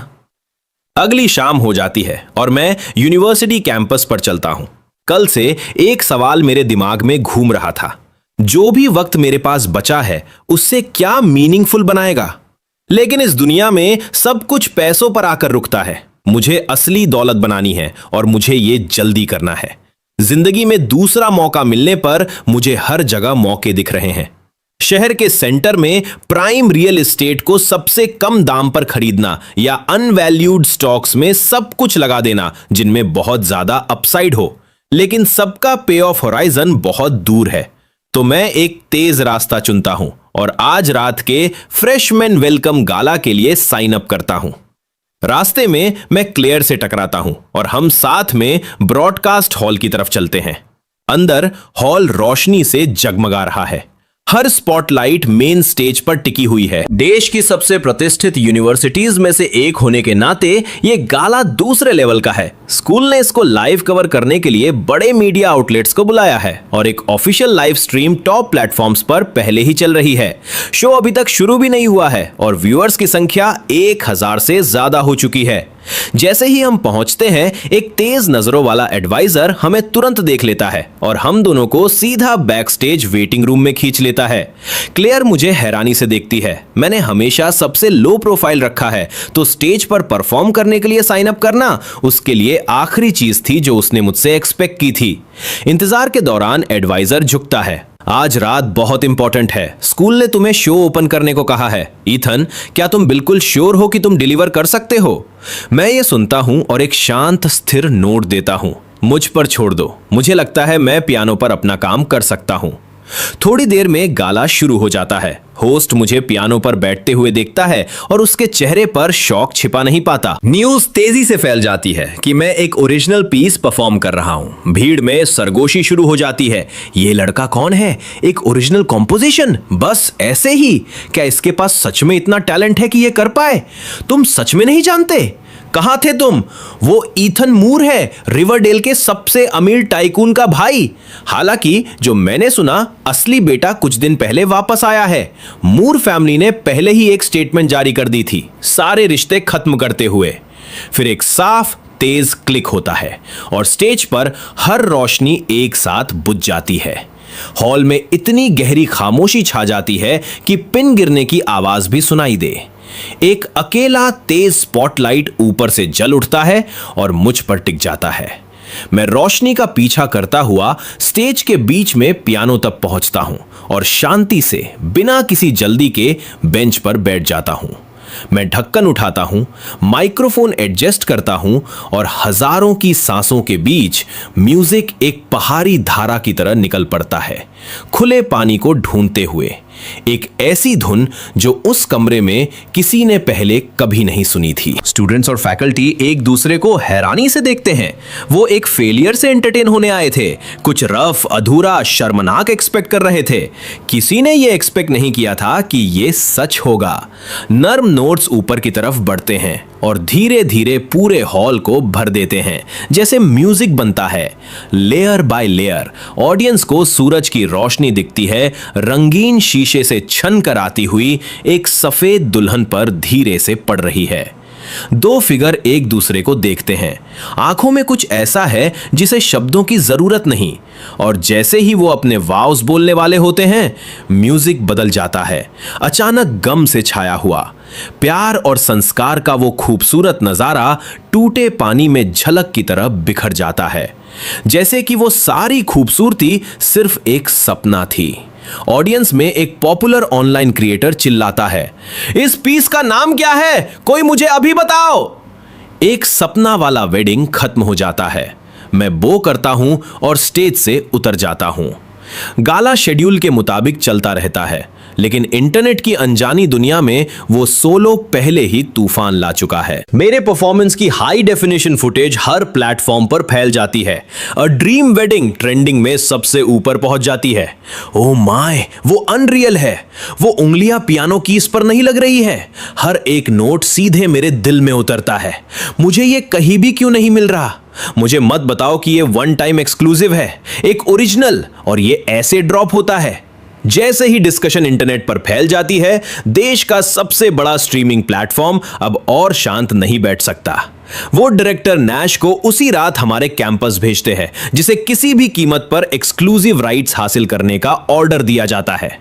इसी बीच जेवियर का वेलकम होम बैंक्वेट पूरे जोर पर है। विवियन अपना ग्लास लिए रूम में खड़ी है, हैरान। मेलेडी कहीं नहीं दिख रही है। उसको आज रात परफॉर्म करना था, गेस्ट्स का धन्यवाद करने के लिए। वेन्यू पर वापस डायरेक्टर नैश मुझे बैक स्टेज में घेर लेता है। मिस्टर मूर, क्या खुशी है। हम आपके पीस के एक्सक्लूसिव स्ट्रीमिंग राइट्स हासिल करने के लिए बहुत उत्सुक है। क्या आप पार्टनरशिप के लिए खुले हैं? वो टेम्पटिंग रेवेन्यू शेयरिंग प्रपोजल्स की एक लड़ी शुरू करता है, लेकिन कुछ भी उसको तैयार नहीं कर सकता था कि मैं कितनी जल्दी मान जाता हूं। मैं उसको पूरा कॉपीराइट बेचना चाहता हूं। उसके लिए यह जिंदगी का सबसे बड़ा डील है। जैसे ही हम फाइनल नंबर पर सेटल होने वाले होते हैं, वेटिंग रूम का दरवाजा धकेल कर खुल जाता है। इथन, बेचो मत, बड़ा सोचो, उन्हें तुम्हें कम मत आंकने दो। ये मेलेडी थी जो लाइव स्ट्रीम देखकर सीधा यहां आई थी, बिना एक सेकंड भी रुके। मुझे पता है तुम्हें अभी पैसों की जरूरत है सब कुछ के बाद, लेकिन पूरा कॉपीराइट बेचना बेवकूफी होगी। इसे अपने पास रखो और इसकी वैल्यू बढ़ती ही जाएगी। मैं उसकी तरफ देखता भी नहीं हूं। मैं तुरंत जवाब नहीं देता। मैं बस एक ठंडा सवाल उसकी तरफ भेजता हूं। जब उन्होंने मुझे मूर एस्टेट से बाहर निकालने के लिए वोट किया था, तुमने हां में वोट किया था। क्या मैं गलत हूं? मेलेडी साफ तौर पर झिझक जाती है। उसकी आंखें किनारों से लाल हो जाती हैं और वो धीरे से सिर हिलाती है। उसके चेहरे पर गिल्ट साफ दिख रहा है। मैंने परफॉर्मेंस देखी और मुझे कुछ भी महसूस नहीं हुआ। वो ठंडी प्यार रहित जगह मैंने बहुत पहले ही छोड़ दी थी जब उन्होंने मुझे बाहर निकाला था। मेलेडी के पास शब्दों का पूरा सैलाब है जो वो बाहर निकालना चाहती है। ईथन, क्या तुम्हें पता है मैं कितना सफर कर रही हूं तुम्हारे बिना प्रैक्टिस करने के लिए? मैं सो नहीं पाती। क्या हम फिर से साथ में खेल सकते हैं जैसे पहले करते थे? मुझे पियानो पर बगल में बैठना याद आता है। हम तब कितने क्लोज थे। वो मुश्किल से ये बोल पाती है कि मैं उसको बीच में ही काट देता हूं। इसका मुझसे कोई लेना देना नहीं है। वापस जाओ अपने मेंशन में और वहां खेलो। यहां आकर मेरे सामने बेवकूफी करना बंद करो। मेलेडी वहीं खड़ी, स्पीचलेस। उसने अपने वाइल्डेस्ट ड्रीम्स में भी नहीं सोचा था कि मैं उसे इस तरह की गुस्से से कभी देखूंगा। पहले बस उसके एक कैजुअल शब्द से मैं उसके लिए बिना किसी फेल के आ जाता था। एक पूरी दहाई से ज्यादा। उन सालों में मैं कभी देर से नहीं आया। जब मुझे बुखार था तब भी। उसको मुझसे बेहतर पता है कि उसके लिए हमेशा मौजूद रहना मेरे लिए सब कुछ था। तो अब मेरी आंखों में ये कैसी नजर है? तब और अब के बीच का अंतर उसकी आंखों को और भी जला देता है। ईथन, क्या हुआ तुम्हें? तुम मुझसे ऐसे कभी बात नहीं करते थे। मुझे सच में तुम्हारा प्ले करना पसंद है। क्या तुम मेरे लिए थोड़ा सा वक्त नहीं निकाल सकते? वो शब्द मेरे पेट में घूमते हैं। मैं एक छोटी ठंडी हंसी हंसता हूं। क्या मुझ में कुछ गलत है या यहां सब अपनी याददाश्त खो चुके हैं? वो कौन था जिसने मुझे कचरा कहा था? कहा था मैं बेकार हूं, कि मेरा आसपास होना सिर्फ एक आंखों में चुभन है, और फिर हाथ मिलाकर मुझे कचरे की तरफ बाहर निकाल दिया, बिना सोचे समझे मुझे गटर में धकेल दिया। और अब जब मेरे लिए सब ठीक चल रहा है, अचानक तुम्हें याद आता है कि मैं तुम्हारे लिए क्या था। तुम कितनी बेशर्म हो सकती हो। मैं अगला शॉट बिना पलक उठे देता हूं। सबसे पहले अगर तुम्हारे दिमाग में कुछ गलत है, डॉक्टर को दिखाओ। मुझसे करीब आने की कोशिश मत करो, हम करीब नहीं हैं। मैं उसके सामने अपना फोन निकालता हूं और सिक्योरिटी को डायल करता हूं। सिक्योरिटी, ये बैक स्टेज वेटिंग रूम है। यहां एक अनऑथराइज्ड इंडिविजुअल मुझे परेशान कर रहा है। कृपया किसी को भेजो और उसको बाहर निकालने के लिए कहो। मैं फोन काट देता हूं और उसकी तरफ देखता हूं। दूसरा, मेरी जिंदगी से तुम्हारा कोई लेना देना नहीं है। मेरा समय कीमती है और मैं जो थोड़ा सा बचा है उसको तुम जैसी नकली इंसान मेलेडी मूर से बहस करने में बर्बाद नहीं करना चाहता। उस पल गम और अपमान की एक लहर मेलेडी पर टूट पड़ती है। उसने कभी नहीं सोचा था कि चीजें इतनी कंट्रोल से बाहर हो जाएंगी। पिछले समय में उसने बहुत नखरे किए थे और बहुत परेशानी पैदा की थी। कई बार मेरी इज्जत भी कुचले बिना सोचे समझे, और हर बार अगले दिन तक उसके एक अधूरे माफी से मैं उसको बिना किसी झिझक के माफ कर देता था। हम फिर से ठीक हो जाते। तो उसने हमेशा सोचा था कि जब तक वो इस बार पीछे हटने को तैयार है तो ये बिल्कुल वैसे ही होगा जैसे बाकी सब हुआ था, कि अगर वो थोड़ा सा झुककर अपनी गलती मान ले तो मैं शुक्रगुजार हो जाऊंगा और उसके साथ वापस आ जाऊंगा। तो चाहे वो कितनी भी कोशिश करे, वो इसका मतलब नहीं समझ पाती। उसने अपनी इज्जत निगल ली थी और खुद यहां आई थी, और मैंने उसके मुंह पर दरवाजा बंद कर दिया था बिना पलक झपकाई। वो अभी भी शौक और अपमान को दबाने की कोशिश कर रही है और खुद को फिर से रैंक और गिल्ट ट्रिप करने के लिए तैयार कर रही है, जब सिक्योरिटी गार्ड वेटिंग रूम में तूफान की तरह आता है। एक्सक्यूज मी मिस, क्या आप यहां स्टूडेंट है? अगर नहीं तो आपको तुरंत जाना होगा। डर के एक झलक मेलेडी के चेहरे पर पहली बार दिखती है। वो आगे बढ़ती है जैसे कि वो इससे बहस करके निकल जाएगी, लेकिन मैंने पहले ही अपने नॉइज कैंसलिंग हेडफोन्स लगा लिए हैं और उसको पूरी तरह से इग्नोर किया है। उसको गुरूर में चोट लगने का एहसास होता है और उसके सीने में तेज चुभन फैल जाती है। वो समझ नहीं पाती कि ये सब कैसे हुआ, और उससे भी कम कि वो लड़का जो कभी उसे अपनी पूरी दुनिया मानता था, इतना कैसे बदल गया। पहली बार कोई जो हमेशा सबसे ऊपर खड़ा रहा था डर रहा है। वो डरती है कि वो साया जो हमेशा उसका पीछा करता था, आखिरकार इस पल में उससे हमेशा के लिए आजाद हो गया है। जैसे जैसे सिक्योरिटी गार्ड का रवैया और सख्त होता जाता है, मेलेडी के पास शर्म से सिर झुकाने और किसी भटके हुए कुत्ते की तरह कमरे से बाहर निकल जाने के अलावा कोई चारा नहीं बचता। जब वो सूनी और खोखली मूर एस्टेट लौटती है, तब जेवियर के वेलकम होम बैंक्वेट का समापन चल रहा होता है। जेवियर स्टेज पर स्पॉटलाइट के नीचे अपनी पूरी ताकत से परफॉर्म कर रहा होता है कि तभी उसकी नजर भीड़ में अपनी दूसरी बहन पर पड़ती है। उसके चेहरे पर कोई भाव नहीं है। जेवियर समझता है कि शायद उसका गाना उसे प्रभावित कर गया है। उसे नहीं पता कि मेलेडी की आंखों में आंसू आने वाले हैं, लेकिन वजह उसकी उम्मीद से बिल्कुल अलग है। सिर्फ इसलिए क्योंकि उसका गाना सुनना बेहद तकलीफदेह है। फर्क साफ है। ईथन ने सिर्फ अपने पियानो से पूरे हॉल को अपने नियंत्रण में कर लिया था, जबकि उसका असली भाई उसी स्टेज पर ऐसा सुनाई दे रहा था जैसे किसी बिल्ली की पूंछ पर पैर रख दिया गया हो। यह फर्क इतना दर्दनाक था कि उसका रोने का मन करने लगा। वो रात बेचैनी में गुजारती है और अगली सुबह देर तक सोती रहती है। जागते ही सबसे पहले वो अपना फोन उठाती है और सावधानी से चैट विंडो में एक संदेश भेजती है, ये उम्मीद करते हुए कि शायद उसे अनब्लॉक कर दिया गया हो। लेकिन जैसे ही स्क्रीन जगमगाती है, एक न्यूज नोटिफिकेशन सामने आ जाता है। स्ट्रीमिंग प्लेटफॉर्म ने आधिकारिक तौर पर पियानो प्रोडिजी ईथन मूर के साथ एक डील का ऐलान किया है, जिसके तहत अ ड्रीम वेडिंग का पूरा कॉपीराइट $2 मिलियन में खरीद लिया गया है। यह खबर पढ़कर वो खुद को रोक नहीं पाती। कितना बेवकूफ है, उसे जरा भी बिजनेस सेंस नहीं है। उसने उससे जल्दबाजी में बेचने से मना किया था। इंडस्ट्री में अपने वर्षों के अनुभव के आधार पर वो भरोसे से कह सकती है कि सिर्फ रॉयल्टी ही अगले 10 वर्षों में कम से कम $5 मिलियन तक पहुंच जाती, और ये तो 20 या 30 साल बाद मिलने वाले भारी मुनाफे की बात किए बिना है। यह खबर उसके सीने में चुभती है और उसका दिमाग तेजी से दौड़ने लगता है। उस प्रदर्शन को देखने के बाद जिसने पूरे इंटरनेट को हिला दिया था, वो जानती है कि ईथन की तकनीक ऐसे स्तर पर पहुंच चुकी है जहां तक पहुंचने में बड़े बड़े उस्तादों को दशकों लग जाते हैं। यही एहसास उसके भीतर एक ऐसे शक को जन्म देता है जिसे वो झटक नहीं पाती। क्या ईथन हमेशा खुद को पीछे रखता रहा था? जब भी वो उसके साथ बैठकर अभ्यास करता था, क्या वो जानबूझकर अपनी असली क्षमता छिपाता था? और उसके जाने के तुरंत बाद उसकी प्रतिभा इतनी विस्फोटक तरीके से कैसे सामने आ गई? क्या वो हमेशा चुपचाप उसके अहंकार के लिए रास्ता बनाता रहा? दूसरी ओर $2 मिलियन हाथ में आने के बाद मैं सीधे अस्पताल जाता हूं, कुछ आयातित दवाइयां खरीद कर बाहर निकलता हूं और सड़क किनारे बैठकर एक स्ट्रीट क्रेप ऐसे खाने लगता हूं जैसे कई दिनों से भूखा हूं। नैश कार्टर वहां से गुजरता है और यह सब देख लेता है। अगर उसने अपनी आंखों से यह न देखा होता तो वो कभी यकीन नहीं करता।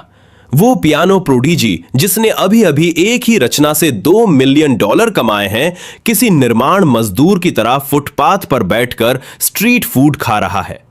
खरीद समझौते की शर्तों के अनुसार मैं स्टूडियो पहुंचता हूं और अ ड्रीम वेडिंग की पूरी रिकॉर्डिंग करता हूं। नैश कार्टर दोनों हाथों में एक प्रीमियम चाय का कप लिए मेरी ओर आता है। मिस्टर मूर, पूरी रकम ट्रांसफर कर दी गई है, एक एक पैसा। वो मेरी उम्र के किसी व्यक्ति के लिए इतना सम्मान क्यों दिखा रहा है? इसकी वजह सीधी है। मैं अभी सिर्फ 20 साल का हूं और 20 साल की उम्र में मैंने ऐसी रचना तैयार की है जिसे लोग पहले से ही क्लासिक मान रहे हैं। कौन कह सकता है कि यह बस शुरुआत नहीं है? क्या होगा अगर दूसरी रचना भी आए या तीसरी? अभी संसाधन लगाकर और अच्छे संबंध बनाकर रखना ही समझदारी है, ताकि जब अगली उत्कृष्ट कृति सामने आए तो उनका नाम सबसे पहले हो। नैश कार्टर मुस्कुराते हुए हाथ बढ़ाता है। मिस्टर मूर, हमारे सफल पहले सहयोग के लिए अगर आपके पास इसी स्तर की कोई और रचना हो तो उम्मीद है कि आज आपको समझ आ गया होगा कि हम कितने गंभीर हैं। हम आपके साथ दोबारा काम करना चाहेंगे। लेकिन उसकी सारी गर्मजोशी एक दीवार से टकरा जाती है। उसने तारीफ और सम्मान से भरी पूरी बात कह दी है और मैं वहां एक खंभे की तरह बैठा हूं, बिना किसी प्रतिक्रिया के। हाथ मिलाने के लिए उठने की शिष्टता तक नहीं दिखाता। उसका अभिमान भीतर ही भीतर उसे नाराज करता है। लेकिन इस इंडस्ट्री में वर्षों बिताने के बाद वो हर तरह के सनकी जीनियस से मिल चुका है, जो मानते हैं कि दुनिया या तो उन्हें सलाम करे या फिर कुछ भी ना कहे। जैसे ही वो जाने के लिए मुड़ता है, मैं आखिरकार अपनी नजर उठाता हूं और बोलता हूं, उसके लिए माफ कीजिए, मेरा ध्यान भटक गया था। लेकिन जब आप अगली रचना को लेकर इतने उत्सुक हैं तो इंतजार क्यों करें? उससे बेहतर समय और क्या होगा? चलिए अभी सुन लीजिए। मैंने ये बात बिल्कुल सामान्य स्वर में कही, लेकिन मेरे शब्द सुनते ही उसका जबड़ा लगभग खुला का खुला रह गया। मेरे पास एक और पूरी तरह मौलिक रचना तैयार है और ये अ ड्रीम वेडिंग के बराबर खड़ी हो सकती है। शब्द हवा में गिरे और पूरा स्टूडियो एकदम शांत हो गया। सिर्फ नैश कार्टर ही नहीं, उसके बगल में बैठा साउंड इंजीनियर भी अविश्वास से मुझे घूरने लगा। उनकी नजर में अ ड्रीम वेडिंग ऐसी रचना थी जो एक पीढ़ी में मुश्किल से एक बार जन्म लेती है। एक ऐसा क्लासिक जिसे उसके रचयिता के जाने के बाद भी लंबे समय तक याद रखा जाएगा। 20 साल की उम्र में ऐसी रचना लिख पाना ही असाधारण प्रतिभा का प्रमाण था। लेकिन अब मैं दावा कर रहा था कि मेरे पास उसी स्तर की एक और रचना मौजूद है। ऐसी बात सुनकर किसी की भी रूह क्यों ना कांप उठे। इस समय नैश कार्टर के चेहरे के भाव देखने लायक थे। उसे लग रहा था मानो उसे सोने की खान मिल गई हो। अगर मैं सचमुच पहली रचना जैसी दूसरी उत्कृष्ट कृति भी प्रस्तुत कर सकता था तो मेरी संगीत प्रतिभा की गहराई की कल्पना करना भी मुश्किल था। फिर भी उसके मन में एक सवाल बार बार उठ रहा था, इतना असाधारण व्यक्ति इस उद्योग में 20 साल तक पूरी तरह गुमनाम कैसे रगाड़? खुद को संभालते हुए नैश कार्टर ने सम्मानपूर्वक बैठने का इशारा किया। उसकी आंखों में उत्सुकता साफ दिखाई दे रही थी। जैसे ही मेरी उंगलियां कीबोर्ड पर उतरी, तेज और घने स्वरों की बाढ़ फूट पड़ी। संगीत इतना तीव्र था कि उसमें लगभग हिंसक ऊर्जा महसूस हो रही थी, और उसी क्षण मेरे भीतर भी कुछ बदल गया। ऐसा लगा मानो मैं हर सुर के माध्यम से अपनी किस्मत से लड़ रहा हूं। जीवन ने जो कुछ भी मुझे दिया था या मुझसे छीन लिया था, उसके खिलाफ अपना सारा आक्रोश उंडेल रहा हूं, जब तक कि भीतर कुछ भी शेष ना रह जाए। नैश कार्टर उत्साह से कांप उठा। उसे महसूस हो रहा था कि उसे कोई अनमोल खजाना मिल गया है। अ ड्रीम वेडिंग अपनी लुभावनी खूबसूरती के कारण कमजोरी बन गया था। तकनीकी रूप से वो बहुत सुसज्जित था। दूसरा पीस बिल्कुल उल्टी दिशा में गया। उंगलियों की चकराने वाली गति ऐसे लगती थी जैसे हाथ एक ही समय में एक दूसरे से लड़ रहे हों। मूर एस्टेट के शांत हॉल में विवियन कुछ देर से मेलोडी के बेडरूम के दरवाजे पर दस्तक दे रही थी। मेलोडी, उठो, नीचे आओ और खाओ। लेकिन जब दरवाजा धीरे धीरे खुलता है तो मेलोडी बिखरी हुई दिखाई देती है। वो एक भूत की तरह बाहर निकलती है, बाल उलझे, आंखें खाली। उसे देखकर विवियन को झटका लगता है। मेलोडी, तुम्हें क्या हुआ? क्या तुम बीमार हो? लेकिन बाद में विवियन असली वजह समझ जाती है। क्या ये ईथन के बारे में है? क्या तुम कल रात उससे मिलकर चुपके से आई थी? क्या उसने तुम्हें कुछ बुरा कहा था? चलो, मैं अभी उससे बात करती हूं। विवियन सोचती है कि वो ईथन को कुछ परेशान करने वाला बता सकती है। उसके अपने बेपरवाह बर्ताव ने ईथन को सच में आहत किया था, पर मेलोडी ने ऐसा क्या किया था कि उसे ये सब झेलना पड़ा? मेलोडी फूट फूट कर रोने लगती है। क्या तुम्हें सच में लगता है कि वे गाने मेरे थे? क्या तुम्हें सच में विश्वास है कि मैं उनमें से कोई भी लिख सकती थी? विवियन पलक झपकाती है और जल्दी से उसे शांत करने की कोशिश करती है। बेशक वे तुम्हारे ही हैं, और किसने लिखे होंगे? लेकिन उन शब्दों का असर उल्टा होता है। मेलोडी और तेजी से रोने लगती है। वो ईथन था, उन सब का लेखक वही था। उसने सब मेरे लिए लिखे थे। क्या तुम पागल हो गई हो? वो एहसान फरामोश रद्दी गाने कैसे लिख सकता है? विवियन को समझ ही नहीं आता कि मेलोडी किस बारे में बात कर रही है। ईथन तो एक दशक से इस छत के नीचे रहा था और उसने कभी किसी संगीत प्रतिभा के बारे में कुछ नहीं कहा। और अगर वो सच में संगीत जानता भी हो तो इसका तुम्हारे गानों से क्या लेना देना? जब से ईथन ने मुझे ब्लॉक किया है, मिस्टर वेल भी पूरी तरह से गायब हो गए हैं। इसलिए मुझे यकीन है कि मिस्टर वेल ईथन है। विवियन शांत हो जाती है। फिर उसे समझ आता है कि मिस्टर वेल कौन है। उसने मेलोडी के लिए विशेष रूप से कई गाने लिखे थे, हर एक असाधारण रूप से उच्च गुणवत्ता का। हर प्रमुख स्ट्रीमिंग प्लेटफॉर्म पर वे हिट थे। विवियन ने एक बार मेलोडी की तरफ से उनका धन्यवाद देने की कोशिश की थी, पर वो कभी सार्वजनिक रूप से सामने नहीं आया। इन सभी वर्षों में मिस्टर वेल ने केवल एक निजी ऑनलाइन चैनल के जरिए ही मेलोडी से संपर्क किया था। यदि ऐसा कोई ईथन होता तो विवियन को विश्वास ही नहीं होता। असंभव, ये तो संयोगी होगा। ऐसा नहीं हो सकता कि उसके पास उस तरह की प्रतिभा हो। लेकिन उससे पहले कि वो बोल पाती, मेलोडी उसे रोक देती है। ईथन के पास सच में ये प्रतिभा है। तुम शायद हाल ही में मनोरंजन समाचार पर ध्यान नहीं दे रही हो, पर उसने अभी अभी कुछ असाधारण रिलीज की है। मेरे अपने मेंटोर भी उसके बारे में बात कर रहे हैं। देश के सबसे बड़े स्ट्रीमिंग प्लेटफॉर्म ने उसके अधिकारों के लिए मोटा भुगतान किया। विवियन ने मनोरंजन खबरें नहीं देखी थी, पर यह सब सुनकर उसका ध्यान ईथन की ओर मुड़ जाता है। यह वही एहसान फरामोश रद्दी है। वो पूरा समय लंबा खेल खेल रहा था। मोर्टे में 1 दशक से ज्यादा समय तक एक भी नोट नहीं बचे, और जैसे ही वो सामने आता है, मास्टरपीस गिरा रहा है। तभी विवियन के वकील का फोन आता है। मिसेस मूर, मेरे पास उस निजी जांच के नतीजे हैं जिसकी आपने रिक्वेस्ट की थी। पुराना मामला, वो अफवाह कि ईथन ने एक महिला स्टूडेंट को परेशान किया था। सबूत निर्णायक है। लड़की ने पूरी बात गढ़ी थी। ईथन पर शुरू से अंत तक गलत आरोप लगाए गए थे। हमें लड़की के अकाउंट में एक पेमेंट मिला। ट्रांसफर के नाम पर आपका भाई जेवियर मूर का नाम है। यह खुलासा बम की तरह लगता है। विवियन अचानक खुद पर छोटा सा मलाल महसूस करती है। उसे वो समय याद आता है जब यह स्कैंडल पहली बार हुआ था। उसने उस आरोप को बस अपने प्रिजम्पशंस के चलते ईथन पर थोप दिया था, और मूर नेम की बाकी खोखली इमेज बचाने के लिए उसे इंसाफ से वंचित कर दिया था। इंटरनेट फिर से आग पकड़ लेता है। स्ट्रीमिंग प्लेटफॉर्म की तरफ से दूसरे पियानो पीसेस के राइट्स खरीदने की खबर अचानक आ जाती है और वो तुरंत टॉप ट्रेंड बन जाता है। लोग हैरान हैं, नहीं हो सकता, इस आदमी के साथ क्या हो रहा है? वो मशीन की तरह मास्टरपीस दे रहा है, एक दिन में एक। क्या वो इंसान भी है? ईथन मूर आखिर कौन है? इसी बीच मैं कैंपस की पहाड़ी के पीछे पार्क में छुपा हुआ बैठा हूं, रेलिंग पर झुका झील देख रहा हूं। एक पेरेंट और बच्चा रोबोट के कॉस्ट्यूम में पार्क में गुजर रहे हैं। शायद ये 2 जन्मों की तन्हाई आखिरकार मुझ पर हावी हो रही है। मैं उस सीन को देखकर थोड़ी बहुत जलन महसूस करता हूं। जानता था क्लास बंक करने वाला राजा यहीं छुपा है। आज तुम कहां थे? मैंने तुम्हें क्लास में नहीं देखा। एक जानी पहचानी तेज आवाज मेरे ख्यालों को तोड़ देती है। क्लेयर सीढ़ियों के नीचे खड़ी है और हाथ आगे बढ़ाती है। तुम मूर्ति की तरह क्यों खड़े हो? जल्दी आओ और मेरा हाथ पकड़ो। मैं झुककर उसे ऊपर खींचता हूं, पर जैसे ही वो मेरा हाथ पकड़कर अपना वजन डालती है, मैं लगभग झील में ही गिर जाता हूं। ईथन, क्या तुम ठीक हो? तुम आजकल बहुत कमजोर लग रहे हो। मैं सांस रोकता हूं और उन शब्दों से कुछ टूटता हुआ महसूस करता हूं। अगर यह कोई मामूली बीमारी न होती तो शायद मैं क्लेयर की फीलिंग्स को फेस करने का हौसला कर पाता।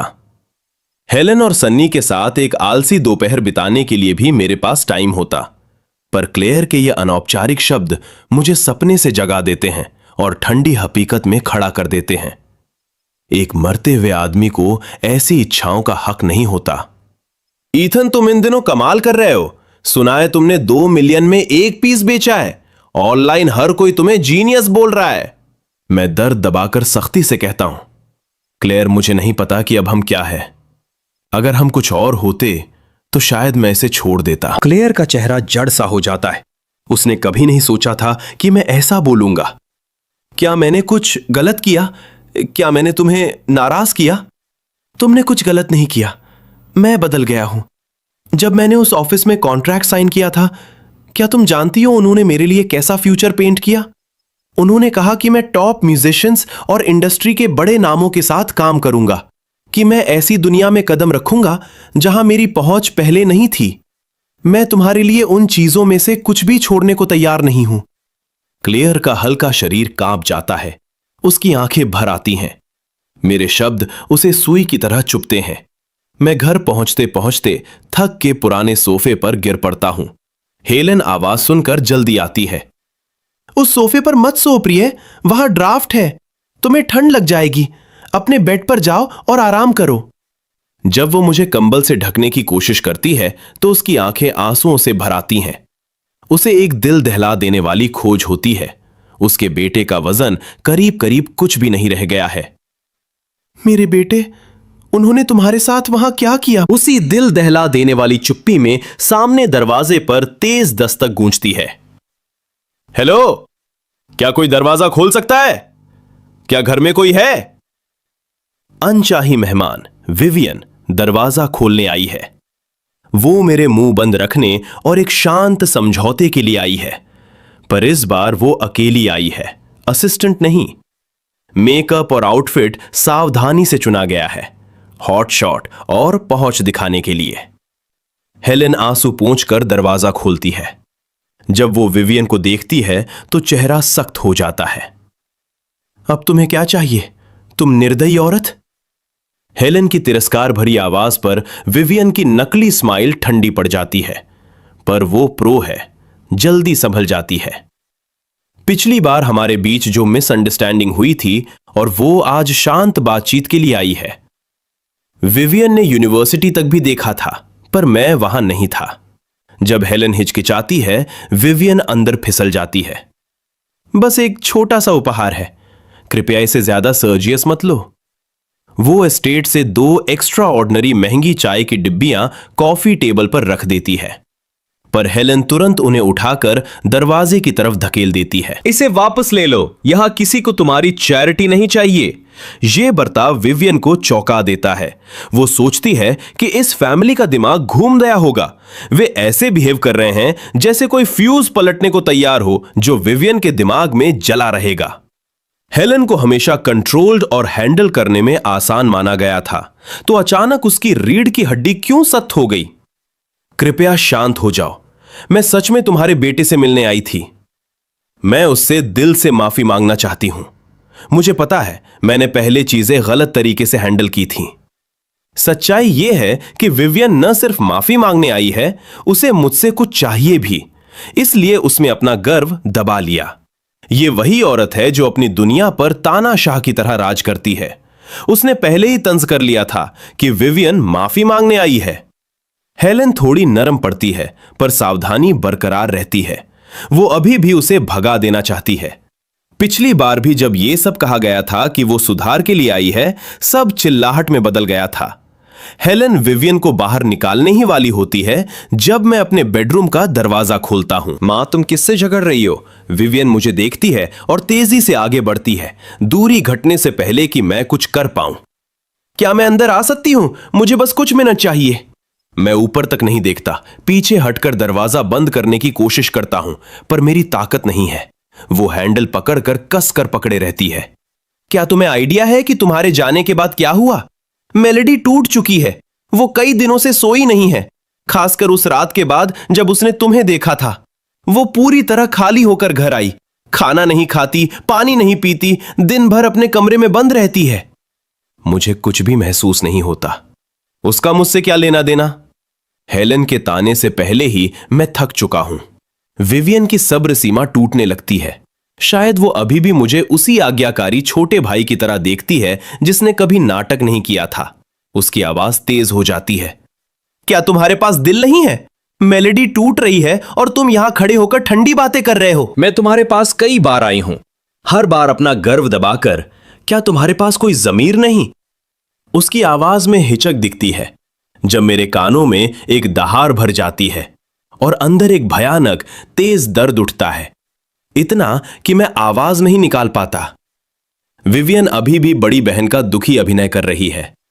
मैं मानती हूं कि मैंने अतीत में कुछ चीजें गलत संभाली हैं। अगर तुम मुझसे उस बात के लिए नाराज हो, ठीक है, पर तुम्हें मेलेडी के साथ ऐसे बर्ताव करने का क्या हक है? क्या तुमने उस रात उससे कुछ भयानक कहा? क्या तुमने उस पर हाथ उठाया? और वह कैसे ऐसी हो सकती है? मैं बाकी चीजें छोड़ दूंगी, पर तुम मुझे आज सच बता दो। उसने निराशा भरे चेहरे के साथ कहा। उसने वो पुरानी चीजें देखीं जिनको उन्होंने लापरवाही से मेरे ऊपर थोप रखा था, और मान लिया था कि मैं अभी भी हमारे रिश्ते को संभालता हूं। पर वो खुद को धोखा दे रही थी। अब तक मैं खुद को संभाल पाया था और बोल पाया। क्या तुम सबके साथ कुछ गलत हो गया है? जिस दिन तुमने मुझे बाहर निकाला था, क्या तुमने शैंपेन नहीं फोड़ा था? मुझे कैसे पता चलेगा कि वो अचानक क्यों टूटी? और तुमने खुद कहा था कि वो आग जिस पर विवियन बैठी थी अब आखिरकार खुलेगी। बस करो एहसान फरामोश रद्दी। उसका हाथ उठता है। वो थप्पड़ मारने ही वाली होती है, जैसा वो पहले बिना सोचे समझे कर चुकी थी, पर मैं उसकी कलाई पकड़ लेता हूं। वो चौंक कर लड़खड़ा जाती है। क्या ये सब ऐसे खत्म हो गया? क्या तुमने उससे पूछा भी कि असल में क्या हुआ? विवियन अब शांत हो जाती है, क्योंकि ये सच है, उसने कभी मेलेडी से असली वजह नहीं पूछी थी।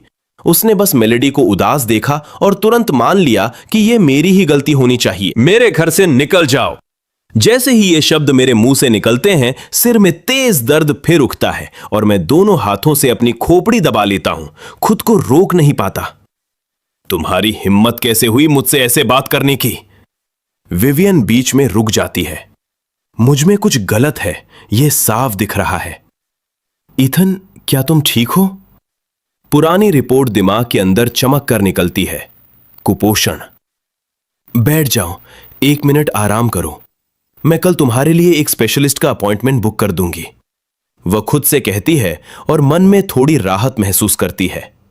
अब तक उसने जो किया है, मेरी हेल्थ का जो भी होगा, उससे उसका लेना देना नहीं है।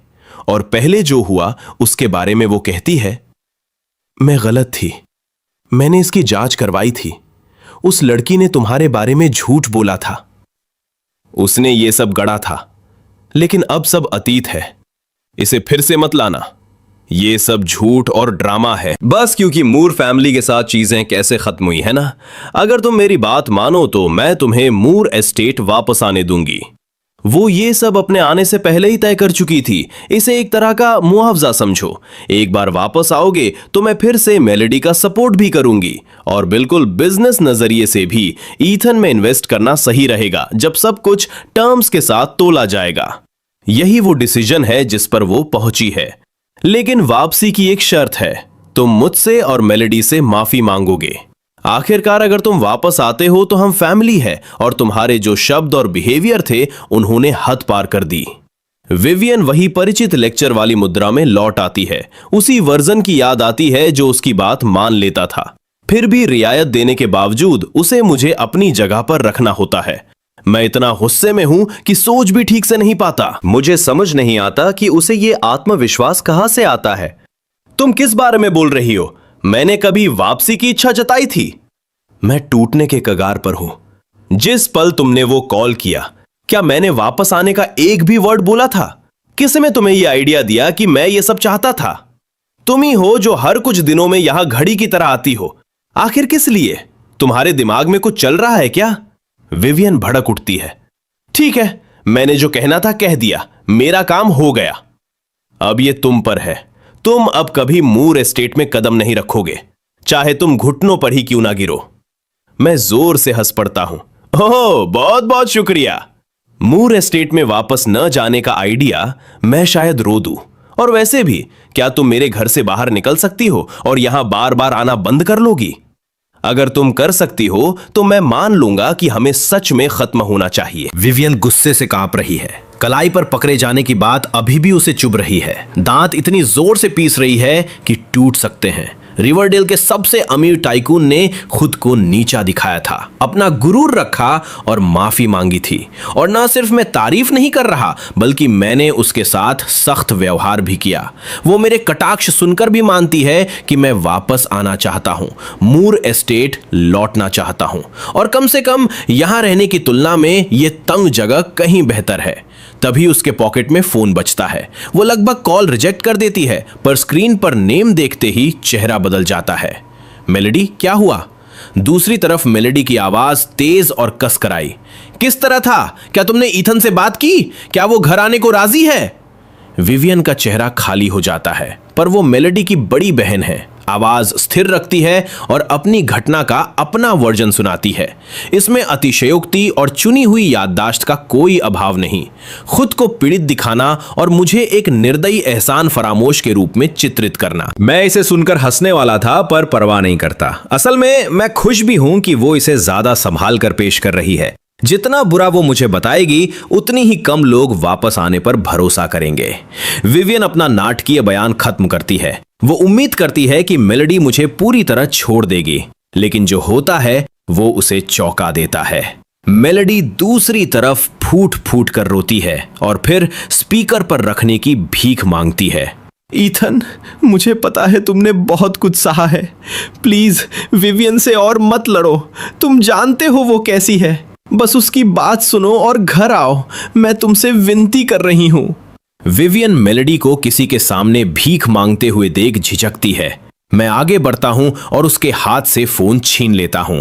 अपनी बहन को मुझसे दूर रखो, और मैं कॉल काट देता हूं। शहर के पार क्लेयर अपनी तरफ घर लौटती है। उसने कैंपस के बाहर मेरी तलाश की, क्योंकि मैंने क्लास बंक कर दी थी और शाम की स्टडी सेशन मिस कर दी थी। वो अपने दरवाजे पर बैठकर अंधेरे में सोचती रहती है। दिमाग उलझा हुआ, यादें बिखरी हुई। वो फ्रेशमैन ओरिएंटेशन वीक को याद करती है, उस भीषण गर्मी को जब प्रशिक्षक ने तरबूज काटकर खिलाया था। तब उसने लड़कों और लड़कियों को एक लाइन में बिठाया और रिएक्शन टाइम गेम खिलाया। नियम था कि तुम तभी स्लाइस उठा सकते थे जब गिनती खत्म होती, पर उसने गिनती शुरू कर भी नहीं दी और चिल्ला दिया। भीड़ उखड़ गई। क्लेयर को याद है कि उसने बस 1 सेकंड के लिए ध्यान भटका दिया और पंक्ति में पीछे रह गई। जब उसने ध्यान वापस किया तो मेरा हाथ पहले ही उसकी स्लाइस पर था। वो चौंक कर वापस आई, पर भीड़ ने चिढ़ाते हुए झूम कर उसका चेहरा लाल कर दिया। बाद में उसने चुपचाप स्लाइस उठा ली। लोग मजाक उड़ाते थे कि इस इशारे ने मुझे पहले चुनने का लाभ दे दिया था। दिल के मामलों पर क्लेयर की मुस्कान कम ही बनती है। एक और याद आती है, हाई स्कूल के आखिरी साल में जब वो अकेली घर जा रही थी और एक अधेड़ आदमी चाकू लेकर आ गया था। उसने कभी उससे पहले नहीं मिली थी, पर उसने उस पर हमला कर दिया। सड़क पर लोग चिल्ला रहे थे। मैंने बिना संकोच अपनी बाइक फेंकी, पास की दुकान से एक मॉप उठाई और चाकू छीन लिया। कुछ राहगीरों की मदद से हम उसे पकड़कर पुलिस का इंतजार कर रहे थे। क्लेयर मेरे साथ अस्पताल गई थी जब जख्म भर रहे थे। वो इतनी जोर से रो रही थी कि सांस तक रुक रही थी। तुम्हें पता है, अगर तुम्हें कुछ हो जाता तो मैं जीना भी नहीं चाहूंगी, उसने कहा। मैंने उसे धीरे और दृढ़ता से संभाला और बाहर निकाला। उसी दिन उसने वादा किया था कि अगर कभी ऐसा खतरा आएगा तो वो अपनी जान मेरी खातिर दे देगी। ऐसी यादें बनी रहीं, हनत्ती, दर्द भरी, और अभी भी वे पीछा कर रही है। क्या ये सब इसलिए है क्योंकि तुम नई दुनिया में आ गए हो और बदल गए हो? मैंने उसे 5 साल से जाना है। जो उसने खुद के बारे में कहा था वो अस्पष्ट स्नेह था, पर अब वो साफ देख रही है कि वो मुझसे बहुत पहले से प्यार करती आई थी। वो मेरे छोटे छोटे बर्तावों से प्यार करती थी। मोल भाव, बड़ी घूंट में कोला, पढ़ते समय की शांति। गिरने में एक पल लगा, प्यार बनने में 5 साल। ये सोच उसे फोन की तरफ दौड़ा देती है। ईथन, तुम मजाक कर रहे थे ना? तुमने जो कहा उसका कोई मतलब नहीं था, है ना? क्या तुम सब भूल गए? हर मैसेज के साथ उसकी बनाए हुए भरोसे में दरार आती है। वो चाहती है कि मैं तुरंत कुछ रिप्लाई कर दूं। मैं तुम्हें परेशान कर रहा था, तुमने मुझे पकड़ लिया। पर स्क्रीन शांत रहती है। वो पहली बार उसे कॉल भी करती है। घंटियां बजती है पर कोई जवाब नहीं आता। उसे एहसास होता है कि उसे ब्लॉक कर दिया गया है। विवियन और हेलन दोनों ने। हेलन ने उसे साफ चेतावनी दी थी, मुझे परवाह नहीं तुम कितनी पावरफुल हो, अगर तुम मेरे बेटे के पीछे फिर आई तो मैं पुलिस बुलाऊंगी। विवियन इमारत से निकलती है गुस्से में और प्रवेश द्वार पर खड़ी स्पोर्ट्स कार देखती है, वही कार जो उसने जेवियर को गिफ्ट की थी। खिड़की धीरे धीरे नीचे झुकती है और जेवियर बाहर झुकता हुआ पूछता है, तुम्हें क्या हुआ? तुम्हारे कपड़े गंदे कैसे हो गए? विवियन बिना भाव के अंदर बैठ जाती है, कुछ नहीं, बस चलाओ। वो किसी को यह बताने वाली नहीं कि कलाई पकड़ी गई थी। रास्ते में जेवियर ध्यान से पूछता है, ठीक तो नहीं हो रहा ना? अंदर वो खुशी से मासूम बन जाता है। क्या ये मेरी वजह से है? सच्चाई सामने आने के बाद कि उसे गोद लिया गया था, ईथन को मुझे नफरत करनी चाहिए थी। हम मिले ही नहीं थे, मैंने उसे कुछ भी नहीं किया, पर शायद यही वजह है कि वो मुझसे इतना गुस्सा कर रहा है। जेवियर अभिनय में सच्चाई दिखाता है और उसका स्वर कुछ मोटा हो जाता है, लगभग रोने जैसा। क्या होगा अगर हम वापस जाएं? मैं तुम्हारे साथ आऊंगा। हम ईथन से एक साथ माफी मांग सकते हैं। अगर ये उसे वापस लाता है, अगर ये मेलेडी को खुश करता है, तो मुझे परवाह नहीं कि इसकी कीमत क्या होगी। वो मुझ पर चिल्ला सकता है, मुझे मार सकता है, उसे जो चाहिए। विवियन ये सब सुनती है और उसका ब्लड प्रेशर फिर से बढ़ने लगता है। वो खिड़की पर थप्पड़ मारती है। मैंने तुम्हें चलाने को कहा था, उस एहसान फरामोश रद्दी का जिक्र करना बंद करो। जेवियर उसकी प्रतिक्रिया पर झिझकता है। वो ये जोड़ना चाहता था कि वो मेलेडी की खुशी के लिए मर जाएगा, लेकिन उसे भी लगा कि ये बहुत ज्यादा होगा। तभी एक कॉल आती है। विवियन जवाब देती है, क्या बात है मिसेस मूर? हमने पुष्टि कर ली है, ईथन के खिलाफ झूठे आरोप के पीछे का व्यक्ति आपका भाई जेवियर मूर है। जेवियर को हर एक शब्द सुनाई देता है। उसका पैर जोर से ब्रेक पर पड़ता है। विवियन उसे शौक में घूरती है। जेवियर, तुम ऐसा क्यों करोगे? उसने खुद को तसल्ली दी थी कि यह सिर्फ एक कोइंसिडेंस है। नाम सेम था, लेकिन जेवियर के चेहरे पर दिखने वाला गिल्ट उसे वो सब बता देता है जो वो पहले से जानती है। फिर भी एक बात एड अप नहीं होती। वो इंसिडेंट तो 1 साल पहले हुआ था। तब तक तो जेवियर को मूर फैमिली में वापस भी नहीं लाया गया था। तुम मुझ पर इल्जाम क्यों लगा रही हो? मुझे इससे क्या मिलेगा? मैंने अभी कहा ना, अगर तुम चाहती हो कि ईथन वापस आ जाए तो मैं जाकर उससे माफी मांगने को भी तैयार हूं। विवियन हेजिटेट करती है। सच तो यह है कि वो इस मामले को और खोदना नहीं चाहती। असली वारिस मिल चुका है, स्टैंड इन जा चुका है और फैमिली फाइनली मूव ऑन कर सकती है। वो ईथन के लिए सब कुछ फिर से बर्बाद नहीं करना चाहती। आधे घंटे बाद वो मूर एस्टेट लौट आते हैं। एस्टेट का लेआउट एक टॉप टियर डिजाइनर ने दर्जनों बार रिवाइज किया था। आंगन से लेकर हर डेकोरेटिव स्टोन की प्लेसमेंट तक हर एक डिटेल महीनों की मेहनत का नतीजा थी। मेलेडी जो वेट कर रही थी, कार से 2 लोगों को बाहर आते देख उसका चेहरा चमक उठता है। लेकिन जैसे ही वो पास आते हैं और उसे साफ दिखता है कि कौन है, भले ही लौटने वाला उसका असली भाई है, मेलेडी के चेहरे पर डिसअपॉइंटमेंट का एक फ्लैश आ जाता है, क्योंकि इस मोमेंट में वो जिसे देखने की उम्मीद कर रही थी वो ईथन था। मेलेडी कुछ कहने ही वाली होती है, लेकिन विवियन हाथ उठाकर उसे रोक देती है। हम अंदर बात करेंगे। तीनों एक साथ अंदर जाते हैं। मेलेडी नोटिस करती है कि मिसेस हॉलैंड लिविंग रूम में बैठी है। वो पहले से ही बहुत अनकंफर्टेबल लग रही थी और जेवियर को देखते ही वो कांपने लगती है। विवियन बाकी स्टाफ को वहां से भेज देती है और स्टोन फेस्ड होकर मिसेस हॉलैंड की तरफ मुड़ती है। तुमने कॉन्फिडेंशियलिटी एग्रीमेंट साइन किया था। तुमने जो किया वो इस घर के साथ धोखा है। अगर मैं तुम्हें कोर्ट ले गई तो तुम्हारी जिंदगी भर की कमाई भी इसकी भरपाई के लिए कम पड़ेगी। मिसेस हॉलैंड इतनी बुरी तरह कांपती हैं कि ठीक से खड़ी भी नहीं रह पाती, और इससे पहले कि कोई कुछ पूछता वो सब कुछ कन्फेस कर लेती हैं। ये जेवियर ही था जिसने ऑर्डर्स दिए थे। उसी ने मिसेस हॉलैंड से एक ऐसी लड़की ढूंढने को कहा था जो ईथन पर हैरेसमेंट का झूठा इल्जाम लगा सके, और हश मनी भी खुद जेवियर ने ट्रांसफर की थी। ये शब्द मेलेडी पर किसी बिजली की तरह गिरते हैं। उसे समझ नहीं आता कि जेवियर ऐसा क्यों करेगा। वो तो 1 साल पहले की बात है। जेवियर का इससे क्या लेना देना हो सकता है? लेकिन फैक्ट्स उसके सामने थे। मेलेडी टाइमलाइन को समझने की कोशिश छोड़ देती है और गुस्से से जेवियर पर भड़कती है। तुम इतने क्रूर कैसे हो सकते हो? तुम्हें आइडिया भी है कि इससे ईथन पर क्या गुजरी? लेकिन इससे पहले कि वो बात पूरी करती, विवियन अपना हाथ जोर से कॉफी टेबल पर मारती है। बस, क्या इस फैमिली में पहले ही काफी ड्रामा नहीं हो चुका? मेलेडी, वो तुम्हारा असली भाई है। उसने बाहर सालों तक हार्डशिप झेली है, किसी ने उसकी परवाह नहीं की। क्या तुम उसे थोड़ी सी अंडरस्टैंडिंग नहीं दे सकती? तुम हमेशा उस इंसान को क्यों डिफेंड करती हो जो कभी इस फैमिली का हिस्सा था ही नहीं? ये बातें मेलेडी को सन्न कर देती है। वो खुद को संभाल कर पलटवार करना चाहती है, लेकिन बटलर है चुपचाप उसे पीछे खींच लेता है। जेवियर अंदर ही अंदर राहत की सांस लेता है। उसने सीरियस कॉन्सिक्वेंसेस के लिए खुद को तैयार कर लिया था। उसे यकीन नहीं हो रहा था कि विवियन बात को यहीं खत्म कर रही है। विवियन हाथ उठाती है पर उसे नीचे नहीं लाती। इस बारे में अब कोई बात नहीं होगी। उसके हिसाब से वो ईथन से इस बारे में माफी मांग चुकी है। ये पूरा मेस बहुत पहले सेटल हो चुका था। सबसे ज्यादा जरूरी यह है कि फैमिली शांति से रहे। जहां तक बात है कि जेवियर ने ऐसा क्यों किया, विवियन को इसका रफ आइडिया था। सालों से वो अपने असली भाई को ढूंढ रही थी। लगभग 2 साल पहले उसने जेवियर के एडॉप्टिव पेरेंट्स से कांटेक्ट किया था। 1 साल तक डीएनए वेरिफिकेशन का प्रोसेस चला। उस दौरान एडॉप्टिव पेरेंट्स ने जेवियर को सब बता दिया होगा। विवियन के हिसाब से ये सिर्फ इनसिक्योरिटी थी। ये जानकर कि कोई और उसकी जगह बैठा है, उसने इंपल्स में आकर ये बेवकूफी कर दी। वो इसे समझ सकती थी। विवियन को इस तरह सब कुछ इग्नोर करते देख मेलेडी को अचानक बहुत कुछ समझ आ जाता है। ईथन को लेकर विवियन का प्रेजुडिस बहुत गहरा था। ईथन को इस झूठे इल्जाम के लिए बेरहमी से सजा दी गई थी। विवियन के वर्जन में ईथन हमेशा से ही विलेन था।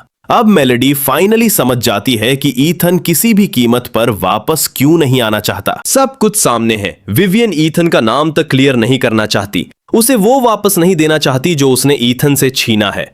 वो कैसे वापस आना चाहेगा? मेलेडी, जाओ हाथ धो लो, डिनर रेडी है। मुझे भूख नहीं है, मेलेडी फ्लैटली बोलती है और वहां से चली जाती है। अपने कमरे में जाते हुए उसे एक बात स्ट्राइक करती है। क्या झूठा इल्जाम ही इकलौती चीज थी जो जेवियर ने की थी? जितना वो सोचती है उतनी ही बेचैन हो जाती है। मूर एस्टेट में ईथन के आखिरी साल में हमेशा उसके साथ परेशानियां क्यों जुड़ी रहती थीं? ईथन के लिए विवियन का जितना भी पेशेंस था उस साल पूरी तरह खत्म हो गया था, और जेवियर के घर आने से ठीक कुछ दिन पहले ही उसने ईथन को निकालने का वो कोल्ड डिसीजन लिया था। अगली सुबह स्ट्रीमिंग प्लेटफॉर्म का स्टाफ मेरे दरवाजे पर आ जाता है। वो एक म्यूजिशियन की डेली लाइफ पे लाइव स्ट्रीम डॉक्यूमेंट्री शूट करना चाहते हैं। ये मेरे 4 मिलियन वाले कॉन्ट्रैक्ट का हिस्सा है। अब मैं पियानो वर्ल्ड के टॉप पर हूं। स्ट्रीम लाइव होते ही व्यूअर काउंट 10,000 के पार पहुंच जाता है। क्या सच में ईथन मूर यही रहता है? ये जगह तो किसी कबाड़ खाने जैसी लग रही है। एक स्टार यहां रहता है? चलो जल्दी कंक्लूजन पे नहीं पहुंचते। ऑनलाइन हैरेसमेंट का शिकार होने के बाद मुझे पता था कि लोग कितने विलेनियस हो सकते हैं, इसलिए मैंने घर खाली रखा था। सिर्फ मैं था, कोई फैमिली नहीं। होस्ट मुझे देखकर थोड़ा कंफ्यूज हो जाता है। क्या सच में यही वो पियानो प्रोडिजी है जिसने 4 मिलियन कमाए हैं? मैंने एक प्लेन क्रू नेक स्वेटशर्ट, घिसे हुए ट्राउजर और बिना नाम वाले रनिंग शूज पहने थे। पूरा आउटफिट शायद $30 से भी कम का होगा। होस्ट ने ऐसे म्यूजिशियंस देखे थे जो कैजुअल कपड़ों में भी head to toe high end luxury brands पहनते थे। कुछ तो अपने स्टाइलिस्ट भी लाते थे। मेरे जैसा बंदा उसके लिए फर्स्ट टाइम था। कमेंट सेक्शन पागल हो जाता है। हा, इसका पूरा आउटफिट मुश्किल से $6 का है, 4 मिलियन कमाए और ये पहनता है। क्या इतना पेनी पिंचिंग जरूरी है? होस्ट मेरे क्रिएटिव प्रोसेस के बारे में प्रोफेशनल सवाल पूछता है। मैं बड़ी स्मूथली रटे रटाए जवाब दे देता हूं। फिर बात एवरीडे लाइफ पर आती है। ईथन, तुम यूजुअली ब्रेकफास्ट कहाँ करते हो? मैं नोट करता हूं, टेबल से अपना फोन उठाता हूं और क्रू को बाहर ले जाता हूं। तेज नजर वाले व्यूअर्स मेरे फोन को नोटिस कर लेते हैं। इसका फोन तो म्यूजियम में रखने लायक है, स्क्रीन पूरी तरह चकनाचूर है। मैं कैब बुक करने के बजाय बस स्टॉप की तरफ चल देता हूं, क्योंकि मेरे फोन में कोई राइड हेलिंग ऐप नहीं था और मैं डेटा वेस्ट नहीं करना चाहता था। हम सीधे मॉर्निंग रश आवर में घुस जाते हैं। बस स्टॉप पर इतनी भीड़ थी कि क्रू के पसीने छूट जाते हैं। जब बस आती है तो लोग ऐसे चढ़ते हैं जैसे जंग पर जा रहे हों। कमेंट्स आते हैं, फिल्म क्रू को रश आवर बस में ले गया। ये बंदा म्यूजिक वर्ल्ड में एकदम वन ऑफ अ काइंड है। इसमें सेलिब्रिटी ईगो नाम की चीज नहीं है, बस धक्के खाती हुई चलती है। 5 स्टॉप्स बाद होस्ट का चेहरा पीला पड़ चुका होता है। फाइनली मैं उतरता हूं। सुबह के 10 बज चुके थे। मैं यूजुअली ब्रेकफास्ट स्किप करके ब्रेकफास्ट और लंच एक साथ करता हूं। मैं उन्हें एक पुराने से कन्वीनियंस स्टोर में ले जाता हूं। यह रात भर खुलने वाली जगह थी जो सिर्फ लेट नाइट क्राउड की वजह से टिकी हुई थी। सी फूड नूडल कप हमेशा की तरह, और हाँ, एक चाय वाला अंडा और एक सॉसेज भी डाल देना, असली मीट वाला। स्टोर का ओनर मुझे देखकर खुश हो जाता है। क्या बात है, आज तो फुल स्प्लर्ज कर रहे हो, रोज तो ऐसा नहीं करते। मैं पेमेंट करके बाहर सीढ़ियों पर बैठकर नूडल्स खाने लगता हूं। यह सीन देखकर लाइव स्ट्रीम वाले स्पीचलेस रह जाते हैं। क्या यह कैमरे के लिए नौटंकी कर रहा है? कौन सा मिलियनेयर सीढ़ियों पर बैठकर इंस्टेंट नूडल्स खाता है? दुकानदार का रिएक्शन नहीं देखा, वो अंडा और सॉसेज ऑर्डर करने पर ही हैरान था। मतलब ये एक्स्ट्रा भी खर्च नहीं करता। होस्ट मुझसे पूछता है, ईथन, क्या तुम अपना फोन कैमरे पर दिखा सकते हो? 4 मिलियन के कॉन्ट्रैक्ट का सवाल था, इसलिए मैं मान जाता हूं। कैमरा क्लोजअप लेता है। स्क्रीन पूरी तरह टूटी हुई थी और पावर बटन दबाने पर भी रिस्पॉन्स में 3 सेकंड लग रहे थे। ईथन, तुम इतने टैलेंटेड हो, तुम एक अपग्रेड अफोर्ड कर सकते हो ना? मैं नीचे देखता हूं और मन ही मन एक प्राइवेट सी हंसी हंसता हूं। 20 साल की उम्र में late stage liver cancer diagnose हुआ था। 1 साल से भी कम का वक्त बचा है। मैंने बहुत पहले ही फोन जैसी चीजों की परवाह करना छोड़ दिया था। जिस परिवार ने मुझे पाला, उन्होंने मुझे एक आवारा कुत्ते की तरह घर से निकाल फेंका। मैं अमीरी के बीच रहा और मेरे साथ कूड़े जैसा बर्ताव हुआ। पर यह सब मैं दुनिया को नहीं बताना चाहता। मुझे किसी की चीप सिंपैथी नहीं चाहिए। होस्ट मेरा मूड भाप लेता है और बात घुमा देता है। कैमरे पर तो बात टल जाती है, लेकिन इंटरनेट पर नहीं। मेरे नाम के 20 से ज्यादा ट्रेंडिंग टॉपिक्स चल रहे थे। राइवल कंपनीज इस मौके का फायदा उठाकर मुझे बदनाम करने के लिए ऑनलाइन ट्रोल्स हायर कर लेती हैं। मुझे कंजूस, पैसों का लालची बताया जाने लगा, जो मिलियन कमाकर भी अपने परिवार को ऐसी हालत में रख रहा है। पर्सनल अटैक्स की बाढ़ आ गई, लेकिन तभी गेम पलट जाता है। समर एप्पल नाम के अकाउंट से एक वीडियो आता है। ये कोई और नहीं बल्कि मेरा रूममेट ओवन क्विन था, जिस पर मेरे पैसे बकाया थे।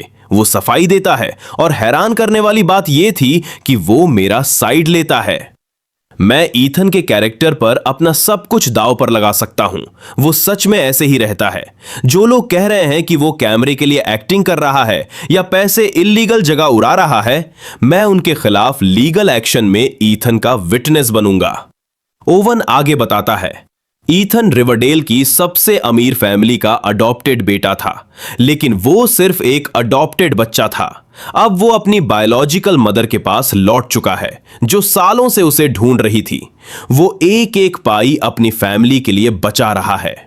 ये वीडियो ओवन के भाई फेलिक्स क्विन ने पैसे देकर ट्रेंड करवाया था, क्योंकि उसे डर था कि कहीं मैं उसके भाई का करियर ना बर्बाद कर दूं। फेलिक्स का ये डैमेज कंट्रोल काम कर गया। वीडियो से तहलका मच जाता है। लोग मेरी मां की पुरानी न्यूज रिपोर्ट्स ढूंढ निकालते हैं। पहली बार लोगों को समझ आता है कि मैं किस बोझ के तले जी रहा हूं। उसी सही मौके पर स्ट्रीमिंग प्लेटफॉर्म एक स्टेटमेंट जारी करता है कि ईथन के दोनों पीसेस का पूरा 4 मिलियन का पेमेंट सीधा उसकी मां के पर्सनल अकाउंट में ट्रांसफर किया गया है। यह मूव पूरे नैरेटिव को पलट देता है। राइवल कंपनीज का स्मीयर कैंपेन बुरी तरह बैकफायर करता है और लोगों के अंदर मेरे लिए एक लॉयल्टी पैदा कर देता है। बिना कोई पोस्ट किए मेरे अकाउंट पर रातों रात 5 लाख फॉलोअर्स बढ़ जाते हैं। स्ट्रीम पर लोगों के प्यार और सपोर्ट भरे मैसेजेस देखकर मेरे अंदर का वो हिस्सा जो काफी समय से सुन्न पड़ चुका था, थोड़ी गर्माहट महसूस करता है। आप सबके प्यार के लिए थैंक यू। मैंने देखा कुछ लोग मुझे डोनेशन देने की बात कर रहे हैं। मैं बहुत अप्रिशिएट करता हूं, लेकिन मैं इसे एक्सेप्ट नहीं कर सकता। मैं अपनी फैमिली का ध्यान खुद रख सकता हूं। कुछ दिनों बाद दूसरी तरफ मेलोडी का इंसोम्निया बहुत ज्यादा बढ़ चुका है। उसकी स्लीप साइकिल पूरी तरह रिवर्स हो चुकी है और मेंटल स्टेट बिगड़ रही है। वो मेरे और मिस्टर वेल्स के नंबर पर लगातार मैसेजेस करती है, लेकिन उसका हर मैसेज साइलेंस में खो जाता है और वो हेल्पलेस होकर अपने पास्ट में घिरती चली जाती है। मेलोडी याद कर रही थी कि बचपन में मैं उसे कितने प्यार से नाम लेकर बुलाता था, कैसे मैं उसके हर मूड स्विंग को बिना किसी लिमिट या शिकायत के सह लेता था। उसे अपने पुराने बिहेवियर और उन नखरों पर पछतावा हो रहा था। प्रैक्टिस के दौरान जब भी उससे गलत नोट बजता, वो मुझ पर भड़क जाती थी, बिना बात के या सिर्फ इसलिए क्योंकि मैं उससे बेहतर बजाता था। उसका जेलस और सेंसिटिव ईगो हर्ट हो जाता था। वो मुझ पर चिल्लाती, कहती कि वो मुझसे नफरत करती है और मेरी शक्ल नहीं देखना चाहती, और मैं हमेशा चुप रहता, बस एक स्माइल देता और अगले दिन ऐसे बिहेव करता जैसे कुछ हुआ ही ना हो। प्यार से उसका नाम पुकारता और वापस उसके पास पियानो पर बैठ जाता। फिर उसे वो दिन याद आया जब मैंने खुद जाकर उससे माफी मांगी थी। ये याद मेलोडी के अंदर एक ब्लेड की तरह चुभ गई और इसके साथ ही उसे ये डरावना सच रियलाइज हो रहा था कि अब कुछ भी अनडू नहीं किया जा सकता। ईथन, तुम इतने कोल्ड कैसे हो गए? तुम तो बहुत जेंटल हुआ करते थे। मुझे पता है मैं गलत थी, पर क्या तुम मेरे लिए वापस आने का एक छोटा सा रास्ता भी नहीं छोड़ सकते? मेलोडी के आंसू छलक पड़े।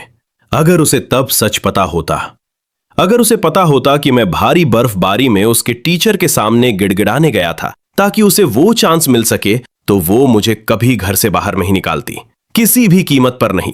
वो हर हाल में मेरे लिए लड़ती। पर अब मेलोडी को एक खोखला सा दर्द महसूस हो रहा था। कल जब विवियन के सामने पूरा सच आ गया था, तब भी उसने ईथन का नाम क्लियर करने से मना कर दिया, और मेलोडी इतनी कमजोर थी कि अपनी मां के खिलाफ खड़ी नहीं हो पाई। ईथन ने उसके लिए बहुत कुछ किया था, वो भी छुपकर। ऐसी चीजें जो उसे खोने के बाद समझ आ रही थीं। ये सोचते ही मेलोडी बुरी तरह कांपने लगी। उसके आंसू रुकने का नाम नहीं ले रहे थे। उसने रफली अपना चेहरा पोंछा, फोन उठाया और मिस्टर वेल्स का चैट खोला। उनका प्रोफाइल आइकन अभी भी ग्रे था। जितना लंबा ये साइलेंस खिंच रहा था, उसे उतना ही यकीन होता जा रहा था कि ईथन ही मिस्टर वेल्स है। कांपती उंगलियों से उसने पुराने मैसेजेस स्क्रॉल किए। उसने मिस्टर वेल्स का लिखा वो हर एनकरेजमेंट वाला शब्द पढ़ा जब उसका पहला ओरिजिनल गाना हर म्यूजिक चार्ट के टॉप पर था। उसने खुशी खुशी मिस्टर वेल्स को यह न्यूज दी थी। उन्होंने उसे कॉन्ग्रेचुलेट किया और फिर एक स्ट्रिक्ट वार्निंग दी थी। सिर्फ एक हिट काफी नहीं है। अगर तुम इसके बाद दूसरा और तीसरा गाना नहीं निकालोगी तो ऑडियंस तुम्हें भूल जाएगी। ये इंडस्ट्री ऐसे लोगों से भरी पड़ी है जो एक पल के लिए चमके और फिर भीड़ में गायब हो गए। मेलोडी ने वो सब अचीव कर लिया था जो उसने चाहा था, पर सालों बीतने के साथ वो शब्द उसे और सच लगने लगे थे, और इसी बात ने उसके अंदर एक खौफ भर दिया था। ये डर कि उसका टैलेंट अब खत्म हो जाएगा। उसने खुद को कमरे में बंद करके म्यूजिक लिखने का प्लान बनाया था, पर उसका दिमाग ब्लैंक था। वो एक कॉर्ड भी नहीं बना पा रही थी। इसी फ्रस्ट्रेशन के बीच उसकी नजर मिस्टर वेल्स की प्रोफाइल पर आई एक नई पोस्ट पर पड़ी। एक ऑटो जनरेटेड लोकेशन शेयर, कोई टेक्स्ट नहीं, बस एक हॉस्पिटल का पिन ड्रॉप किया गया था। मेलोडी उस हॉस्पिटल को जानती थी। जब विवियन ने ईथन के मैल न्यूट्रिशन का जिक्र किया था तो मेलोडी ने चुपचाप उसके मेडिकल रिकॉर्ड्स निकाले थे। उस पर लगा हर एक स्टैंप उसी हॉस्पिटल का था। इस कंफर्मेशन ने सब कुछ क्लियर कर दिया, पर उसकी खुशी सिर्फ 1 सेकंड टिकी और फिर एक ठंडे खौफ ने उसे जकड़ लिया। ईथन फिर से हॉस्पिटल में क्यों है? इस बार उन्हें क्या मिला है? मेलोडी बदहवास होकर हॉस्पिटल पहुंची। उसका दिल खौफ से धड़क रहा था। वो सीधा डॉक्टर रीव्स के पास गई, जो ईथन के अटेंडिंग फिजिशियन थे। हेलो डॉक्टर, मैं ईथन मूर की बहन हूं। क्या आप मुझे उसकी कंडीशन के बारे में बता सकते हैं? डॉक्टर रीव्स ने अपना चश्मा एडजस्ट किया। तुम खुद को उसकी बहन कह रही हो, तो फिर आज तक तुम उसके साथ किसी भी फॉलोअप में क्यों नहीं आई? डॉक्टर ने अपनी आधी जिंदगी मेडिसिन में बिताई थी। उन्होंने हर तरह के पेशेंट्स देखे थे और अनगिनत मौतें देखी थी। सालों के एक्सपीरियंस से उन्हें एक बात साफ समझ आ गई थी। टर्मिनल इलनेस, लाइलाज बीमारी वाले पेशेंट्स में उनके दिमाग का दर्द उनके शरीर के दर्द से कहीं ज्यादा लंबा चलता है। इसलिए जब डायग्नोसिस में कोई उम्मीद नहीं बचती, तो पेशेंट की मेंटल स्टेट का ख्याल रखते हुए वो हमेशा पहले फैमिली को सच बताते थे, ताकि फैमिली डिसाइड कर सके कि पेशेंट को सच बताना है या नहीं। डॉक्टर रीव्स को ईथन इतनी अच्छी तरह इसलिए याद था क्योंकि वो जितनी बार भी यहां आया हमेशा अकेला आया था। मेलोडी ने डॉक्टर के टोन में छुपा वो अनकहा सच पकड़ लिया और उसका दिल बैठ गया। क्या मेरे भाई को कोई टर्मिनल डायग्नोसिस मिला है? सॉरी, ये पेशेंट की प्राइवेट इंफॉर्मेशन है। अगर तुम सच में उसके इतने करीब हो तो खुद जाकर उससे क्यों नहीं पूछती? मेरे पास क्यों आई हो? क्या मैं तुम्हारी किसी और चीज में मदद कर सकता हूं? अगर नहीं तो प्लीज जाते हुए दरवाजा बंद कर देना, बाहर बहुत पेशेंट्स वेट कर रहे हैं। मेलोडी के पास कहने को कुछ नहीं था, क्योंकि डॉक्टर सही था। अगर उसने कभी एक बहन होने का फर्ज निभाया होता तो जब ईथन को वो डायग्नोसिस मिला तब वो वहां क्यों नहीं थी? अब उसे सवाल पूछने का हक भी कैसे है? मेलोडी सन्न होकर ऑफिस से बाहर निकली। भले ही डॉक्टर रीव्स ने सीधे तौर पर कुछ नहीं कहा, पर उसके अंदर का खौफ और भारी हो गया था। कॉरिडोर में बहुत से पेशेंट्स बैठे थे, जिनके चेहरों पर बुरी खबर का डर साफ दिख रहा था। लेकिन लगभग हर एक के साथ उनका कोई फैमिली मेंबर बैठा था। कांपते हाथों में रिपोर्ट्स पकड़े उन पेशेंट्स को उनके अपनों की धीमी आवाजें शांत कर रही थी। ये नजारा मेलोडी के दिल पर किसी मुक्के की तरह लगा। अगर ईथन को सच में टर्मिनल डायग्नोसिस मिला था, तो वो रिपोर्ट हाथ में लेकर यहां से अकेले निकलते वक्त कितना अकेला महसूस कर रहा होगा। नहीं, खुद को डराना बंद करो। ईथन ठीक हो जाएगा, उसे कुछ नहीं होगा। वो सिर्फ 20 साल का है, वो बहुत छोटा है। मेलोडी ने खुद को बार बार यही कहा। वो अपने दिमाग को सबसे बुरे ख्यालों से दूर रखने की कोशिश कर रही थी। वो एक धुंध में हॉस्पिटल से बाहर निकली और कार में बैठ गई। उसने अपना फोन निकाला और एक क्लिप प्ले करके फ्रंट सीट पर बैठे अपने ड्राइवर को दी। क्या तुम पता लगा सकते हो कि ये रिवरडेल का कौन सा एरिया है? कैसी आयरनी थी, जब ईथन मूर एस्टेट में रहता था तब मेलोडी ने उसकी एग्जिस्टेंस की कभी परवाह नहीं की, और अब जैसे ही उसे घर से निकाला गया वो उसके हर मूव को ट्रैक करने के लिए पागल हो रही थी। उसने उसकी लाइव स्ट्रीम का हर एपिसोड देखा था, एक भी फ्रेम मिस नहीं किया। उसने वो क्लिप सेव कर लिए थे जहां बैकग्राउंड से उसके एड्रेस का हिंट मिल सके। ड्राइवर स्मार्ट था और उसने जल्दी ही वो लोकेशन और बिल्डिंग पहचान ली। डोरबेल बजी। अंदर सनी उछलती हुई मेन डोर की तरफ भागी, पर जैसे ही उसने हैंडल पकड़ने के लिए पैर उठाए, उसे अपनी मां की सख्त वार्निंग याद आ गई और वो रुक गई। उसने एक छोटा स्टूल खींचा, उस पर चढ़ी और पीप होल से बाहर झांका। बाहर सनग्लासेस पहने एक खूबसूरत औरत खड़ी थी। उसका चेहरा कुछ जाना पहचाना लग रहा था। सनी ने अपना सिर खुजाया, पर उसे याद नहीं आया। बाहर मेलोडी ने फिर से बेल बजाई। हेलो, क्या कोई घर पर है? उसने 2 बार और बटन दबाया, कोई जवाब नहीं। मेलोडी को लगा कि ईथन बाहर गया है या ड्राइवर ने गलत घर बता दिया। वो एक आ भरकर मुड़ने ही वाली थी कि सिक्योरिटी डोर थोड़ा सा खुला। उस गैप में से एक छोटा सा प्यारा सा चेहरा बाहर आया। बड़ी बड़ी आंखें उसे ब्लिंक करते हुए देख रही थी। सनी की आवाज एक्साइटमेंट से कांप रही थी। क्या आप मेलोडी मूर है, टीवी वाली सिंगर? मेलोडी मुड़ी और उस छोटी बच्ची को देखा। उसकी आंखों और आईब्रोज के पास ईथन जैसी झलक साफ दिख रही थी। मेलोडी ने अपना सनग्लासेस हटाया और प्यार से कहा, हाय, क्या ये ईथन मूर का घर है? ये सुनते ही सनी का चेहरा एक पके हुए सेब की तरह लाल हो गया। हाँ, ये उसी का घर है। ईथन मेरा भाई है और वो दुनिया में बेस्ट है। और आप मेलोडी मूर है? मैं और मेरी क्लास के सब बच्चे आपके सबसे बड़े फैन हैं। हमें आपके सारे गाने याद है। जैसे ही मेलोडी को रियलाइज हुआ कि ये छोटी सी फैन ईथन की बहन है, उसका चेहरा पिघलती हुई बर्फ की तरह सॉफ्ट हो गया। इतनी प्यारी फैन होने के लिए थैंक यू। क्या तुम्हारा भाई घर पर है? क्या मैं थोड़ी देर के लिए अंदर आ सकती हूं? सनी ने इतनी तेजी से सिर हिलाया कि वो ब्लर हो गया। उसने मेलोडी का हाथ पकड़ा और उसे अंदर खींच लिया। उसने अपनी आइडल को लिविंग रूम के सोफे पर बिठाया। मेलोडी के बैठते ही ये छोटी सी डेडिकेटेड फैन पूरी तरह हॉस्टेस मोड में आ गई। वो फ्रिज से जूस लाई, फिर सारे कैबिनेट्स छानकर वो स्नैक्स निकाल लाई जो उसने बचा के रखे थे। वो स्नैक्स जो वो खुद खाने की हिम्मत नहीं कर पाती थी। एक सिंगर होने के नाते मेलोडी अपनी डाइट का बहुत ध्यान रखती थी और स्नैक्स को हाथ भी नहीं लगाती थी। लेकिन उसे ये बच्ची इतनी प्यारी लगी कि उसने रूल तोड़ दिया। उसने चिप्स का पैकेट फाड़ा और सनी के साथ बैठकर खाने लगी। लेकिन इस हल्की फुल्की बातचीत के बीच मेलोडी ने कुछ नोटिस किया। सनी की आंखों के किनारे सूखे हुए आंसुओं के हल्के निशान थे। साफ था कि वो कुछ देर पहले अकेले में रो रही थी। मेलोडी ने एक टिश्यू निकाला और प्यार से पूछा, क्या कुछ हुआ है? क्या तुम किसी बात से अपसेट हो? तुम मुझे सब बता सकती हो। मैं एक बड़ी स्टार हूं। मैं इसे पक्का सॉल्व कर दूंगी। इन प्यारे शब्दों को सुनते ही सनी के होंठ कांपने लगे और वो फूट फूट कर रो पड़ी। ये अचानक हुआ आउटबर्स्ट देखकर मेलोडी हैरान रह गई और उसने तुरंत बच्ची को गले लगा लिया। अरे अरे, रोना नहीं, तुम तो बहुत प्यारी बच्ची हो। तुम्हारा भाई अब लगभग फेमस हो चुका है। अगर स्कूल में कोई तुम्हें परेशान करता है तो सीधा अपने भाई के पास जाना। मैं और वो मिलकर उन्हें ठीक कर देंगे। उसे चुप कराते हुए मेलोडी की नजर कॉफी टेबल पर रखे एक पुराने फोन पर गई। स्क्रीन अभी भी ऑन थी।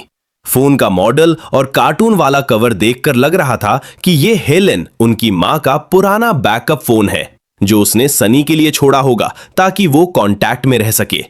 स्क्रीन पर एक पेरेंट्स ग्रुप चैट खुला था और लगातार मैसेजेस आ रहे थे। मेलोडी को समझ आ गया कि सनी के रोने का कनेक्शन इसी चैट से है। उसने बिना झिझके फोन उठाया।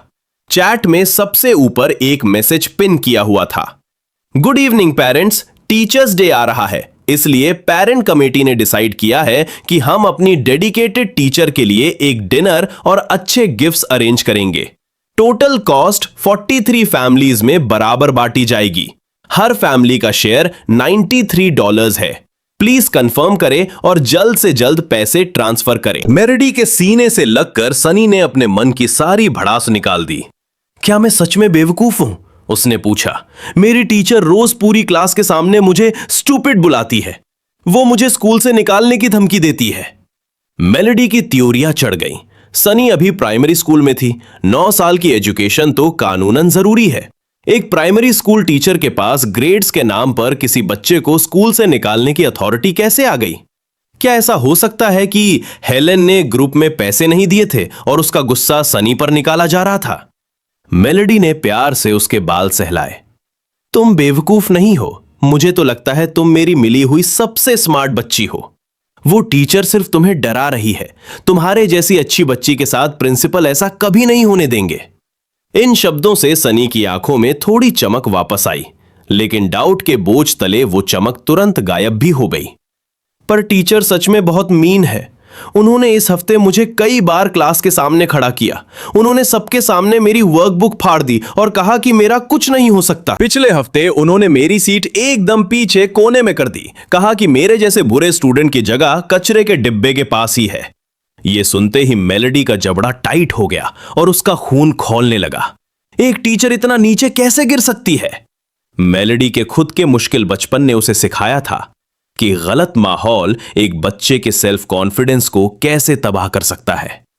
किसी बच्चे का कॉन्फिडेंस जानबूझकर तोड़ना और फिर खुद को एजुकेटर कहना। पर दुश्मनी क्या थी? एक प्यारी सी बच्ची ने ऐसा क्या कर दिया था? मेलोडी ने प्यार से सनी से पूरी बात उगलवाई। पता चला कि हर क्लास मीटिंग में टीचर अपनी आफ्टर स्कूल ट्यूशन क्लासेस का हिंट देती थी और बच्चों पर प्रेशर डालती थी कि वो वहां आकर होमवर्क करें। पर फीस बहुत महंगी है। मुझे पता है कि मॉम घर चलाने के लिए कितनी मेहनत करती है। मैं उन पर कोई और बोझ नहीं डालना चाहती थी, इसलिए मैंने उन्हें कभी नहीं बताया। मेलोडी को अब सब समझ आ गया। इस बात और ग्रुप चैट में गिफ्ट्स के लिए पैसे मांगने से टीचर का मोटिव एकदम क्रिस्टल क्लियर हो गया था। इस छोटे पर साफ सुथरे घर को देखकर मेरेडी को हेलन की मेहनत का अंदाजा हो रहा था। गरीबी ने सनी का बचपन छीनकर उसे वक्त से पहले बड़ा कर दिया था, और सबसे बुरी बात यह थी कि टीचर का प्राइवेट ट्यूशन चलाना रूल्स का ओपन वॉयलेशन था। वो पेरेंट्स से खुलकर पैसे नहीं मांग सकती थी, इसलिए हेलन को पता ही नहीं था कि यह सब हो रहा है, और वो घटिया टीचर अपना सारा गुस्सा इस मासूम सनी पर निकाल रही थी। छोड़ो ये सब, डरने की कोई जरूरत नहीं है, मैं हूं ना, मेरेडी ने कहा। तुम्हें पता है तुम्हारा भाई अभी कितना इनक्रेडिबल काम कर रहा है? उसने 2 ऐसे पीस लिखे हैं जिन्होंने पूरे म्यूजिक वर्ल्ड को हिलाकर रख दिया है। एक बड़ी कंपनी ने उसके लिए उसे एक फॉर्चून पे किया है। वो अब अच्छे पैसे कमा रहा है।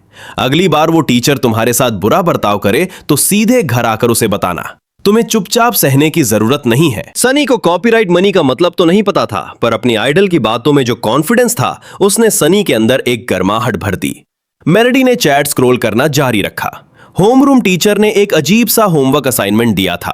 पेरेंट्स को अपने बच्चों का कोई टैलेंट परफॉर्म करते हुए वीडियो रिकॉर्ड करना था। चैट बच्चों के सिंगिंग और डांसिंग वीडियो से भरी पड़ी थी, जहां बैकग्राउंड में पेरेंट्स उन्हें चीयर कर रहे थे। पर सनी ने कोई वीडियो सबमिट नहीं किया था। मेरेडी को यह समझने में देर नहीं लगी कि सनी अपनी थकी हुई मां को परेशान नहीं करना चाहती थी, इसलिए उसने ये असाइनमेंट छुपा लिया था। एक काम करते हैं, मैं तुम्हारे साथ एक 4 हैंड्स डुएट रिकॉर्ड करूंगी, मेरेडी ने कहा। सनी की आंखें प्लेट जितनी बड़ी हो गईं। आप सच में मेरे साथ वीडियो बनाओगे? मेरेडी ने हंसकर सिर हिलाया। उसकी नजर कोने में रखे अपराइट पियानो पर गई और एक पल के लिए वो सुन्न रह गई। पियानो बहुत पॉलिश्ड था, उसकी कीज एकदम साफ और चमकदार थीं। इस छोटे और गरीब घर के हिसाब से एकदम मिसफिट। सनी बेंच पर चढ़ गई। ये मेरे भाई ने मुझे मेरे बर्थडे पर खरीद कर दिया था, है ना प्यारा? मैं इसे रोज साफ करती हूं। मेरेडी चलकर उसके पास बैठ गई। ये बहुत खूबसूरत है, तुम्हारा भाई तुमसे बहुत प्यार करता है। सनी ने गाना चुना और रिकॉर्ड करने के लिए फोन सेट किया। मेरेडी ने अपने हाथ रखे और मुस्कुराई। मैं लोअर कॉर्ड्स बजाऊंगी और तुम्हें फॉलो करूंगी। तुम मेरेडी प्ले करना, गलतियां करने से मत डरना। सनी ने शांत कॉन्फिडेंस के साथ सिर उठाया और एक ब्राइट क्लियर धुन कमरे में गूंजने लगी। मेरेडी की आंखों के आगे धुंध छाने लगी। सनी में उसे अपना अक्स नजर आ रहा था, वही वर्जन जिस पर उसे कभी इतना प्राउड था। वही पतली नाजुक उंगलियां, वही सॉफ्ट हाथ और कैमरे के सामने वही बेपरवाह कॉन्फिडेंस।